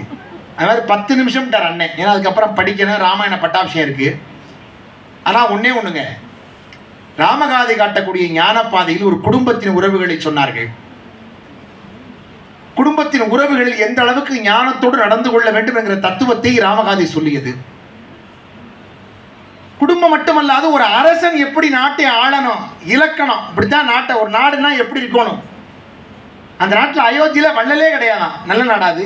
ஏன் அங்கே வாங்குறதுக்கு ஒருத்தனுமே கிடையாதான். வள்ளல் இன்மை ஒரு வறுமை இன்மையால் அந்த ஊர்ல உண்மையே கிடையாதான். ஏன் தெரியுமா? அங்கே வந்து பொய் சொல்றதே ஒருத்தரும் சொல்ல மாட்டேன். அதெல்லாம் எவ்வளவு ஆச்சரியம் தெரியுமா? பொய்ங்கிற வார்த்தையே கிடையாது, உண்மை மட்டும்தான். அதுக்கடுத்து தெரியுமா, அந்த ஊர்ல வந்து வீரனே கிடையாதான். ஏன்? அந்த ஊரை எதிர்த்து போட்டி போட்டு போர் நடக்கிறதுக்குன்னு ஒரு சூழலே கிடையாது. எவனும் போட்டி போட வரமாட்டேன். அவ்வளவு பெரிய வீரன் எல்லாருமே. வீரன்னு தனியா ஒருத்தன் கிடையாது. உண்மை இல்லை போல் கேள்வி மேவலால் அந்த ஊர்ல முட்டாள்தனம் என்கிற அறிவின்மை கிடையாது. ஏன்னா கேள்விகளை கேட்டுக்கொண்டு அறிவை பெருக்கிக் கொண்டே இருப்பார்கள். வன்மை இல்லை ஒரு வறுமை இன்மையால் திண்மை நீ இல்லை நேர் செருணர் இன்மையால் உண்மை இல்லை போய் உரை இல்லாமையால் உண்மை இல்லை போல் கேள்வி மேவலால். நிறைய வித்வத் சத்சங்கங்கள், அறிவு சார்ந்த கூட்டங்கள் நடந்து கொண்டே இருக்கும் என்கிற அற்புதமான அயோத்தி மாநகரம் போல ஒரு நகரத்தினுடைய மேன்மையை ஒரு அரசினுடைய அரசாட்சி எல்லாரையும் தாயொக்கும் அன்பில் தவமொக்கும்னா, தாய் எப்படி பிள்ளைய பாதுகாப்பாலோ அது மாதிரி தசரதன் வந்து பிள்ளைகளை நாட்டு மக்களை காத்தானா. அப்படி ஒரு அரசாட்சி, அப்படி ஒரு அரசாட்சி. அரசனுக்கான இலக்கணத்தை சொன்னது. ஒரு அரசன் எப்படி ஞானத்தோட இருந்தான்னு சொன்னுச்சு. கடைசியா ஒண்ணு பாருங்க, தனி மனிதனுக்கான ஞானத்தை சொன்னது. ஒண்ணு சொல்லவா உங்களுக்கு? இப்ப சொல்லி முடிச்சாரு. இதான் நிறைவான இடம்.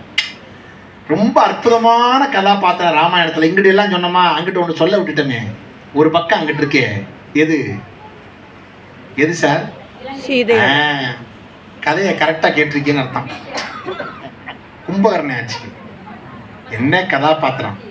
விபீஷணன் கட்சித்தாவல் முதல்ல உலகத்திலே 4 அமைச்சரோட வந்து கட்சித்தாவல்ல வந்தவன் விபீஷணன் ஒருத்தன் தான். அருணகிரி அங்கிருந்து இங்க வந்தேன். அந்த பரதன் ஒருத்தன் தான். நான் பஞ்சமி திதிக்குள்ள நீ வந்து சேரலைன்னா நான் தீக்குளிச்சிருவேன்னு சொல்லி அரசு பதவியை நீ வந்து எடுத்துக்கிட்டோன்னு சொன்ன ஒரு பெரிய நியாயஸ்தன் பரதன் மட்டும்தான். பெரிய ஆச்சரியம் பாருங்க. இதுல பாருங்க, இந்த கும்பகர்ணன் இருக்கான் பாத்தீங்களா, அவன் படுத்து தூங்கிட்டு இருக்காங்க. அவனுக்கு எதுவுமே தெரியாது. 6 மாதத்துக்கு முன்னாடி சீதையை அண்ணன் வச்சிருக்கான்னு தெரியும். சீதையை விட்டுன்னு சொல்லிட்டு படுத்து வந்தேன். அதுக்கப்புறம் அவனுக்கு எதுவுமே தெரியாது. ஒரு 3.5 மாதம் கழிச்சு அவனை உலக்க வச்சு இடிக்கிறாங்க தூங்கிட்டு இருக்கவன. ஏன்னா எல்லாம் போய் சேர்ந்தாச்சு. கடைசியா மிச்சான் ஒருத்தன் தான். அவனை உலக்க வச்சு இடிக்கிறான் பாருங்க. உறங்குகின்ற கும்பகர்ண உங்கள் மாய வாழ்வெல்லாம் இறங்குகின்றதென்று கான் எழுந்திராய் எழுந்திராய் கரங்கு போல வில் பிடித்த கால தூதர் கையிலே உறங்குவாய் உறங்குவாய் இனி கிடந்துறங்குவாய். அப்பா நீ போய் இனிமே உறங்கலாம், மொத்தமா போய் வா, அவன் கொண்டே உனக்கு மேல சேர்த்துருவேன், அப்புறம் மொத்தமா உறங்கலாம்டா, வாங்கடா. எப்படி பாட்டு பாருங்க. ஒரு கால தூதர் கையிலே உறங்குவாய் உறங்குவாய் இனி கிடந்துறங்குவாய். போ வா, எழுப்பு, எந்திரி. எந்திரிச்சு கண்ணை கசக்கி எந்திரிச்சு அரை தூக்கத்துல வார்த்தை கேட்டானா, இன்னும் அண்ணன் சீதையை விடலையான்னா. எப்படி ஞானம் அவனுக்கு சார்! அவன் எப்படி வார்த்தை அரை தூக்கத்துல எழுப்பினோன்னையே இன்னும் அண்ணன் சீதையை விடலையான்னா. அடுத்த வார்த்தை கேட்டானா, சாப்பாடு ரெடியான்னானா. வண்டியா சாதம் குழம்பெல்லாம் இருக்கு, சாப்பிடியான்னு சொல்லி அவனுக்கு எல்லாம் நிக்கிறவங்க பூரா போர்க்கோலத்து உள்ள ட்ரெஸ்ஸை மாட்டுறாங்க. போர்க்கோலத்தோடு கொண்டு நிறுத்தினா தூக்கம் கலையாமல் போய் நின்று ஆடி ஆடி போகிறேன். ராமபிரான் பார்த்துட்டு பாருங்க சார், ராமபிரான் ராமாயணத்திலேயே ராமபிரான் ஒருத்தன் தாங்க அந்த இதுவரையும் ராமன் விட்ட அம்புலையே ராமபிரான் கொல்வதற்கு தயங்கிய 2 பேர். உன்னை யார் சொல்லுங்க, யாராவது கரெக்டா தெரிஞ்சுங்க, சொல்லவா? இல்ல சொல்லிடவா? தாடகை. முதல்ல தாடகைய கொல்ல தயங்கின. பக்கத்துல விஸ்வாமித்திரர் கேட்டாங்க, இவளை கொல்லலாமான்னு. இவதான் அரக்க குலத்துக்கே ஆணி வேறி வந்தாடா ராவணனுக்கு ஆயா கொல்றான்னு. ராவணனுக்கு ஆயா அவதான். தாடகை சுமாலின்னு 2 பேர். அவளுக்கு பிள்ளை ஒருத்தி பேர் கேகசி, ஒருத்தி பேர் கும்பினசி, ஒருத்தன் பேர் சுபாகு, ஒருத்தன் பேர் மாரீசன். இந்த கேகசிங்கிறவ யாரை கல்யாணம் பண்ணான்னா பிரம்மனுடைய பையன் புலஸ்தியர், புலஸ்தியருடைய மகன் விச்சிரவசு. விச்சிரவசுவை 2 பேர் திருமணம் பண்ணாங்க. விச்சிரவசு ஒரு பிராமணே, கேகசி ஒரு அரக்கி. 2 பேருக்கு பிறந்த பிள்ளைகள் 4 பேர். ஒருத்தன் பேர் ராவணே, ஒருத்தன் பேர் கும்பகர்ணே, ஒருத்தன் பேர் விபீஷ்ணே, ஒருத்தி பேர் சூர்பனகை. இந்த அரக்க குலத்துக்கும் பிராமண குலத்துக்கும் பிறந்தவங்க எல்லாம். அப்ப தாடகை தான் ஆயா. சுபாகு மாரீசன். மாரீசன் தான் மாமா ராவணனுக்கு. ராவணனுக்கு அம்மா. சொந்தக்காரெல்லாம் தெரிஞ்சாச்சு. சரி, ஏதோ நம்ம யார் கொண்டா கொடுத்தான்னு தெரிஞ்சுக்கிட்டே பரவாயில்ல ஓரளவுக்கு. எனக்கு தெரியாது, இவ்வளவுதான் எனக்கு தெரியும். இப்ப இந்த நிகழ்ச்சியெல்லாம் நடந்துருச்சுங்க. இப்ப இந்த தாடகை என்கிற பெண்ணை கொல்வதற்கு அவன் தயங்குறான். விஸ்வாமித்திரர் பெண் அவதான்டா அரக்க குலத்துக்கே ஆணிவேர் கொல்லுன. முதல்ல தயங்கினான். இங்க 2வது தயக்கம் எங்க தெரியுமா? கும்பகர்ணனை கொல்ல போகும்போது பக்கத்தில் விபீஷணனை கூப்பிட்டான், இங்கே வாராடி, அவனை பார்த்தா குழந்த மாதிரி இருக்கான்டா, எனக்கு கொல்ல மனசே வரலடா, என் கை நடுங்குதுடா அவனை கொல்றதுக்கு, கொல்லப்படாதுடா, அவன் எந்த தப்புமே பண்ணலடா, தப்பு பண்ணா அவனை கொண்டா பாவம்டா, போய் அவனை நம்ம பக்கம் கூட்டியாடான்னு ராமன் விரும்பி நம் அணியில் சேர்த்து கொள்ள வேண்டும் என்று அறம் செய்த ஒருவனை கொல்லுவது பாவம். அவனை எப்படி இருந்தாலும், அவன் அதர்மத்தின் பக்கம் இருந்தாலும் நம் பக்கத்தில் சேர்ப்பதற்கு வாய்ப்பு கொடுக்க வேண்டும் என்று விரும்பியவன் ராமன். கூப்பிட்டான், போடா விபீஷன், இங்கிருந்து போர்லே தூது சார், போர்லே தூது. இங்கிருந்து வேகமா ஓடி போய் ராமன் உங்களை கூப்பிடுறாரு அந்த பக்கத்துல, நீங்க இந்த பக்கம் வந்து ஜாயின் பண்ணிக்கலாமான்னு. இந்த கடைசியில் ஜெயிச்சதுக்கு அப்புறம் சேருவாங்க 10-2 பேர், அந்த மாதிரி கூப்பிட்டான், பா சேர்ந்துக்கலாமா. அடுத்த வார்த்தை சொன்னா பாருங்க, ஒரு வார்த்தை ஞானம்ங்க. அதான் ஞானம். நீர்க்கோல வாழ்வை நச்சி. அப்பா இந்த கோலம் நீரால போட்டா அழிஞ்சிருந்து தெரியுமா, அதான்டா இந்த வாழ்க்கை. நீரால போடுற கோலம் அந்த வாழ்க்கை. இதுல நெடிது நாள் அண்ணன் எனக்கு வந்து காப்பாத்தி எனக்கு சோறு போட்டு வளர்த்த வேண்டாம் இந்த வாழ்க்கையில. அவனுக்கு என்னைக்கு இருந்தாலும் சாக போறேன்டா, அண்ணனுக்காக செஞ்சோற்று கடனுக்கா சாகுறேன்டான்னா. தப்பான பக்கம் தான் நான் இருக்கேன், பரவாயில்ல, ஆனா நீ அந்த பக்கத்துல இருந்துக்க, அதான் நல்லது. ஏன்னா நாங்கெல்லாம் போய் கிடப்பான், சத்துருவோம். அப்ப ராவணன் கிடப்பான் பக்கத்துல அண்ணன், அவன் பக்கத்துல கூட ஒரு தம்பின்னு நான் ஒருத்தன் கிடக்கணும்டா, அதான்டா நல்லது. என்ன சார் நீ விபீஷணி அந்த பக்கம் இருந்துக்க, தம்பி ஒருத்தர் சேர்ந்தாப்புல கிடைக்கான்னு ஒன்று நான் சொல்ல வேண்டாமா, நீ அந்த பக்கம் இருந்துக்க. என்ன சார் ஞானம் அது சொல்லிட்டு சொன்னா பாருங்க, நீ ஒருத்தனாவது அந்த பக்கம் இரு, ஏன்னா எங்களுக்கெல்லாம் பின்னாடி எள்ளும் தண்ணி இறைக்கிறதுக்காக நீ இருக்கணும் சொல்லிட்டு அந்த இடத்துல வாய்ப்பு கிடைக்குது. நல்லா தெரிஞ்சுங்க. கடைசி யார் கொடுக்குறா? பரம்பொருள் ராமன். மும்மைசால் உலகுக்கெல்லாம் மூல மந்திரத்தை முற்றும் தம்மையே தமக்கு நல்கும் தனிப்பெரும் பதத்தை தானே இம்மையை எழுவி நோக்கும் மருந்தினை ராமே என்னும் செம்மை சேர் நாமன் தன்னை கண்களில் தெரிய கண்டான்னு வாலி கொண்டாடுற. வேதங்கள் அறைகின்ற உலகெங்கும் விரிந்தனின் பாதங்கள் இவையனின் படிவங்கள் எப்படியோ ஓதங்கள் கடலந்தி ஒன்றினோடு ஒன்றவா பூதங்கள் துருமுறைந்தால் அவை உன்னை பொறுக்குமோன்னு விராதம் கொண்டாடுறான். அப்பா வெய்யோர் ஒளி தன்மையை விரிசோதிகள் மறைய பொய்யோ எனும் விளையாடும் போனான் மையோ மர கதமோ மாறி கடலோ மணி முகிலோ ஐயோ இவன் மடிவன் முதல் அழியா அழகுடையான அழக சொல்ல முடியாம கம்பன் ஐயோங்கிற வார்த்தையை பயன்படுத்தி தோத்து போறான். இதை தாண்டி தோல் கண்டார் தோளே கண்டார், தொடுகளில் கமலத்தன்ன தாழ் கண்டார் தாளே கண்டார், தடக்கை கண்டார் மத்தே வாழ்கொண்ட கண்ணார் யாரோ வடிவினை முடிய கண்டார், ஊழ்கொண்ட சமயத்தன்னார் உருவு கண்டாரை ஒத்தார், வாழ்கொண்ட கண்ணார் யாரோ வடிவினை முடிய கண்டார்னு பெரிய ஞானியா இருந்த பரம்பொருளா இருந்த அழகின் உச்சமா இருந்த பெருமாள் ராமன் பார்த்து, டே இந்த பக்கம் வான்னு கூப்பிட்டு கூட இல்லை, நான் இந்த பகுதியிலேயே இருக்கிறேன் என்று அண்ணனுக்காக செஞ்சோற்று கடன் தீர்த்தானே, அவனை போல ஒரு ஞானம் இந்த உலகத்தில் உண்டா? அதனாலதான் மகாபாரதத்துல கர்ணே, ராமாயணத்துல கும்பகர்ணே. கும்பகர்ணனை நான் கம்பகர்ணன் சொல்லுவேன். கம்பன் அந்த கும்பகர்ணனை அப்படி படைச்சிருக்கேன். அதனால நிறைவா பார்த்தோம்னா ரொம்ப பெரிய செய்திகள் இருக்கு, நிறைவா சொல்லி முடிச்சிடலாம். ராமகாதையில அந்த பக்கத்துல ஒரு பெரிய ஞானி, இந்த பக்கத்துல ஒரு பெரிய ஞானி. ராவணன் எப்பேற்பட்டவன்? எவ்வளவு பெரிய அரசன், அவனும் எடுத்த கொள்கையில விடலை சார். கடைசி வரை அவன் எய்த்தாப்புல நிற்கிறவன் ராமனா இருந்தா என்ன, யாரா இருந்தா எனக்கு என்ன, என் மனசுல ஒரு கொள்கை, அந்த கொள்கையை விடாம கடைசி வரை இன்று போய் நாளை வா, பரவாயில்ல வர்றேன் அண்ணே, வந்துட்டேனே, இன்று போய் நாளை வா, அனுப்புனாலும் திருப்பி திருப்பி வந்து என்ன ரொம்ப சிரமம் என்னன்னா, ராமாயணத்துல சில சப்ஜெக்டை சொல்லாம நிறுத்த முடியாது. சில பேர் சைக்கிள் ஓட்டுவான் பார்த்திருக்கீங்களா, பயிற்சி எடுத்து ஓட்டிக்கிறான், நிப்பாட்ட முடியாது, முட்டித்தான் நிப்பாட்டணும். அந்த மாதிரி சில பேர் பார்த்துருப்பீங்க. அப்படி இல்லை, இது முடிக்க வேண்டிய இடம் வந்துருச்சு. இப்ப ராமகாதையினுடைய நுட்பமே எப்படின்னா, எல்லா இடத்திலும் ஞானத்தை தெளிப்பது, அதை உணர்ந்து கொள்கிற மறைபொருளாக அதை வைப்பது. அரியணை அனுமன் தாங்க பட்டாபிஷேகம் வந்துருச்சு. அரியணை அனுமன் தாங்க, ஏன் அரியணை அனுமன்ட்ட கொடுத்தாங்க, ஏச்சி ஏச்சிங்கிறேன் தெரியல எனக்கு, நான் என்ன பாவமா பண்ணேன், நான் என்ன பெரிய கடுமையான செய்தியா கேட்டேன், தெரியலன்னா தெரியலன்னு சொல்ல வேண்டியதானே, இருக்கிறதுக்கு மூஞ்சியை திருப்பி இந்த மாதிரி. அரியணை ஏன் அனுமன், அனுமன் ஒரு பிரம்மச்சாரி, அவன் தாங்கன்னா அரியணை வலுவா நிற்கும். அரியணை அனுமன் தாங்க. அங்கதான் உடைவாள் எந்த, ஏன் உடைவாளை அங்கதான் டைம் கொடுத்தா, ஏற்கனவே அவங்க அப்பனை தப்பா மறைஞ்சிருந்து பொண்ணுக்கான ஒரு ஞாபகம் வரணும், இனிமே அப்படி பண்ணப்படாது. அங்கதான் உடைவாள் எந்த யாரு, வாலியை மறைஞ்சிருந்து. இந்த வாலி ஒருத்தன் தாங்க ராமாயணத்திலேயே, நீங்க பாருங்க, முடிஞ்ச படிச்சு பாருங்க, ராமன் விட்டு அம்ப தடுத்து நிறுத்தின ஒரே கதாபாத்திரம் யாரு, திருத்து இப்படி வந்துச்சுங்க, அம்பு பாஞ்சிருச்சு, எல்லாம் பாஞ்சு பின்னால போய் 7 கடல்ல மூழ்கி அம்பராத்துணி ராமன்ட்ட வந்து உட்கார்ந்துரும். இதான் ராமகாத, ராமன் விட்டு அம்பு பூரா அப்படித்தான் போகும். ஒரே ஒரு அம்பு மட்டும்தான் ஸ்டாப், எங்க வாலிட்ட நிப்பாட்டு. நான் பாருங்க, அந்த அம்பு நீட்டிக்கிட்டு இருக்கு, அதுல விலாசம் இருந்துச்சு. ராமா, எங்களோட காசிக்கு ஒரு ஆட்சியும் செட்டியார் வந்தா, கங்கையில தண்ணி வேகமா ஒண்ணுச்சு, ஆட்சி வேகமா குளிக்க செட்டியார் வேகமா போகாதியா, புரியாம கிட்டத்தமா போய் நீங்க விழுந்தீங்கன்னா பேசுறப்ப நான் பித்தளை சொரு செட்டி கொண்டாந்துருக்கேன், நீங்க மோந்தாங்க நான் குளிக்கிறேன், 2வது நான் மோந்துறேன்னு ஆச்சு. செட்டியார் டீல் ஓகேன்னு முதல் கப்பு முதல்ல ஆச்சு ஆனந்தம், 2வது கப்பு ஆனந்தம், 3வது கப்பு ஓகே, சட்டி ஆத்தோட அடிச்சுன்னு போயிடுச்சு.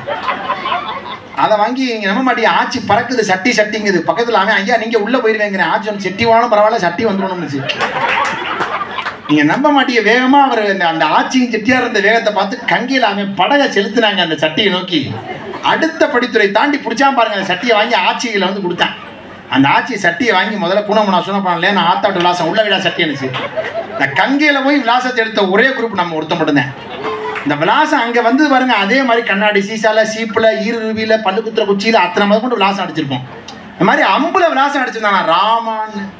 அதை பார்த்தோன்னா படிச்சா பாருங்க, மும்மை சார் உலகுக்கெல்லாம் மூல மந்திரத்தை முற்றும் தம்மையே தமர்க்கும் தனிப்பெரு பதத்தை தானே இம்மையே எழுமை நோய்க்கும் மருந்தினை ராம என்னும் செம்மை சேர் நாமம் தன்னை கண்களால் தெரிய கண்டான். பார்த்தானா, அப்படி பார்த்துட்டு, டே ராமா நீயா இந்த காரியம் பண்ண, செய்யலாமா என்னன்னு நம்பலவன். முதல்ல வந்திருக்கான்னு சொன்னா பொண்டாட்டி தார, முதல்ல கிளம்பியலையே நீ புரியாம பேசுற, அவனா வருவேன் ராமன் எல்லாம் இவனுக்கு சுக்ரீவனோடலாம் அவன் சேருவானான்னு. அவன் தகுதி என்ன, இவன் தகுதி என்ன? அவன் எப்படி காட்டில் தன்னுடைய தம்பிக்கே நாட்டை கொடுத்துட்டு வந்தவன் வந்து இங்கே தப்பு பண்ணுவானா? செய்ய மாட்டான். வாய்மையும் மரமும் காத்து சொன்னா பாருங்க ராமனை பார்த்து, வாய்மையும் மரமும் காத்து மண்ணுயிர் துறந்த வள்ளல் தூயவன் மைந்தனே. இப்பதான் ரொம்ப உச்சம். வாலி சொல்றான் யாரை பார்த்து, குற்றுயிரும் கொலையுருமா கிடக்காங்க, கிடக்கிறவன் ராமனை பார்த்து சொல்றேன், வாய்மையும் மரமும் காத்து மண்ணுயிர் துறந்த வள்ளல். ஏப்பா, இந்த தசரதன் ஒருத்தன் வாய்மையும் காப்பாத்தின மரமையும் காப்பாத்தின, அவன் இந்த உலகத்தை விட்டு போயிட்டேன், அது சரி, நீ யார் தெரியுமாடா? அடையாளம் சொல்றான் ராமனை பார்த்து, வாய்மையும் மரமும் காத்து மண்ணுயிர் துறந்த வள்ளல் தூயவன் மைந்தனே. டே பரதனுடைய மைந்தனே, நீ பரதன் முன் தோன்றினாயே, டே பரதனுக்கு முன்னால பிறந்த நீ தப்பு பண்ணலாமான்னு கேட்கிறேன். அப்ப பரதன் எவ்வளவு உயர்ந்துட்டான் பாருங்க. கைதட்ட வேண்டாமா பரதனுக்கு? வாலி சொல்றான், சார் பரதன் முன் தோன்றினாயே, நீ இந்த மாதிரி காரியம் பரதன் எவ்வளவு உயரத்துக்கு போயிட்டான் பாருங்க. அப்பேற்பட்ட தம்பி அவன். அப்ப கேட்டு மறைஞ்சிருந்து கொள்ளலாமா? அதுக்கு அவனே ராமன் சொன்னா, நீ இந்த மாதிரி இன்னொருத்த மனைவியை கவரலாமா? அதுக்கு அவன் சொன்னா யாரு, வாலி, குரங்குகளுக்கெல்லாம் இன்னொருத்த மனைவி கிடையாது, நாங்க எல்லாரோடையும் கிடப்போம்டா. குரங்குகளுக்கு அப்படியா இருக்கு கணக்கு, நாங்கெல்லாம் விலங்குகள். உடனே திருப்பி ராமன் கேட்டேன், நீங்க எல்லாம் விலங்குகள்னா நீ இவ்வளவு விவாதம் தர்க்கம் பண்றியோ, நீ விலங்கோட சேர்க்க முடியுமான்னு கேட்டேன். எப்படி கேள்வி, விலங்குகளோட உன்னை சேர்க்க முடியுமா? அதுக்கு உடனே திருப்பி அவன் கேட்டான், விலங்கோட என்னை சேர்க்க முடியாது, இல்லை உயர்வாத்தானே வச்சிருக்கேன், சரி பரவாயில்ல, அப்படின்னா ஏன்டா மறைஞ்சு நின்று கொண்டேன்? மனுஷனுக்கு மாதிரி தர்மம் உங்களை போர் தர்மம் எங்களுக்கு வந்துருது இல்லை, ஏன் பண்ணேன்? அப்பத்தான் ராமன் பதில் சொல்ல முடியாத ஒரே இடம் இங்கதான். லக்ஷ்மணன் ஓடியாந்து சொல்லுவேன், இல்லை அண்ணன் ஏற்கனவே கான்ட்ராக்ட் போட்டாரு சுக்ரீவன்ட்ட. ஆமா, அரசை வந்து அவன்கிட்ட கொடுத்துறது, அவன் மனைவியை நீ கவர்ந்ததுனால உன்னை கொல்றதுன்னு முடிவு பண்ணிட்டாரு. ஏன்னா அதான் முக்கியம், இந்த இடம் தான் முக்கியம். என்ன தெரியுமா, உண்மையிலேயே நான் ஏற்கனவே கதையில சொன்னேன் உங்களுக்கு, அதுக்குதான் நிறைவா அதை சொல்லி முடிக்கிறேன். சூரியன் யாரா பிறந்த? சுக்ரீவனா பிறந்த. இந்திரன் யாரா பிறந்த? வாலியா பிறந்தேன். எதுக்காக பிறந்தாங்க எல்லாம்? ராமாவதார நோக்கம் ராவணனை கொல்லணும்னு மேல அவங்க எல்லாம் வரம் கேட்டதுனால பெருமாள் அவதாரம் எடுக்கிறாரு, நீங்க எல்லாம் வானரமா பிறங்கன்னாரு. ஆனா வாலி இந்திரனா இருந்தவன், இங்க வந்து பெரிய கிஷ்கிந்தையை ஆண்டுகிட்டு இருந்தவன், அங்க இருக்க இந்திரன் தேவேந்திரன், இங்க கிஷ்கிந்தையில வாலியா ஆள்றான். இதான் உண்மை. அந்த வாலியா வந்து பிறப்படுத்த இந்திரன் என்ன பண்றான், ராவணனோட கூட்டு வச்சுக்கிட்டு. அதான் தப்பு. எது அறத்துக்கு மாறோ அதை செய்கிறேன், எது தர்மமோ அதை செய்யல. இப்ப நல்லா தெரிஞ்சுங்க, ராமனுடைய நிலை என்னவோ, அவன் மனைவியை ராவனை கவர்ந்துச்சால, அதே மாதிரி சுக்ரீவனுடைய மனைவி இவன் கவர்ந்துடுறான். அப்ப என்ன தெரியுமா, நீங்க ஒரு அவதார நோக்கத்துல பிறந்திருக்கீங்க எல்லாருமே. நீங்க என்னைக்கு அறத்துக்கு மாறா போறீங்களோ, உங்க நோக்கம் இறைவனோடு சேர்ந்திருப்பது என்று படைக்கப்பெற்றாலும் நீங்கள் தவறான வழியில் சென்று விட்டால் இறைவனே நமக்கு எதிராக வந்து கொள்வான் என்பதுதான் ராமகாதை காட்டுகிற உயர்ந்த தத்துவம். ராமாவதாரத்துக்கு உதவி பண்ற நினைச்சிருந்தா ஒரு நிமிஷம் இவனுடைய வால் செல்லக்கூடிய இடத்துல அவனுடைய கால் செல்லாதுன்னு, அப்படிப்பட்ட ஆற்றல், அப்படிப்பட்ட வாலி. அதனால நினைச்சு பார்த்தா ராமகாதை பெரிய ஞானங்களை தரக்கூடிய காவியம். பேசிக்கொண்டே போகலாம். அந்த விதத்திலே ராமாயணத்தில் பல தத்துவங்கள் இருக்கிறது.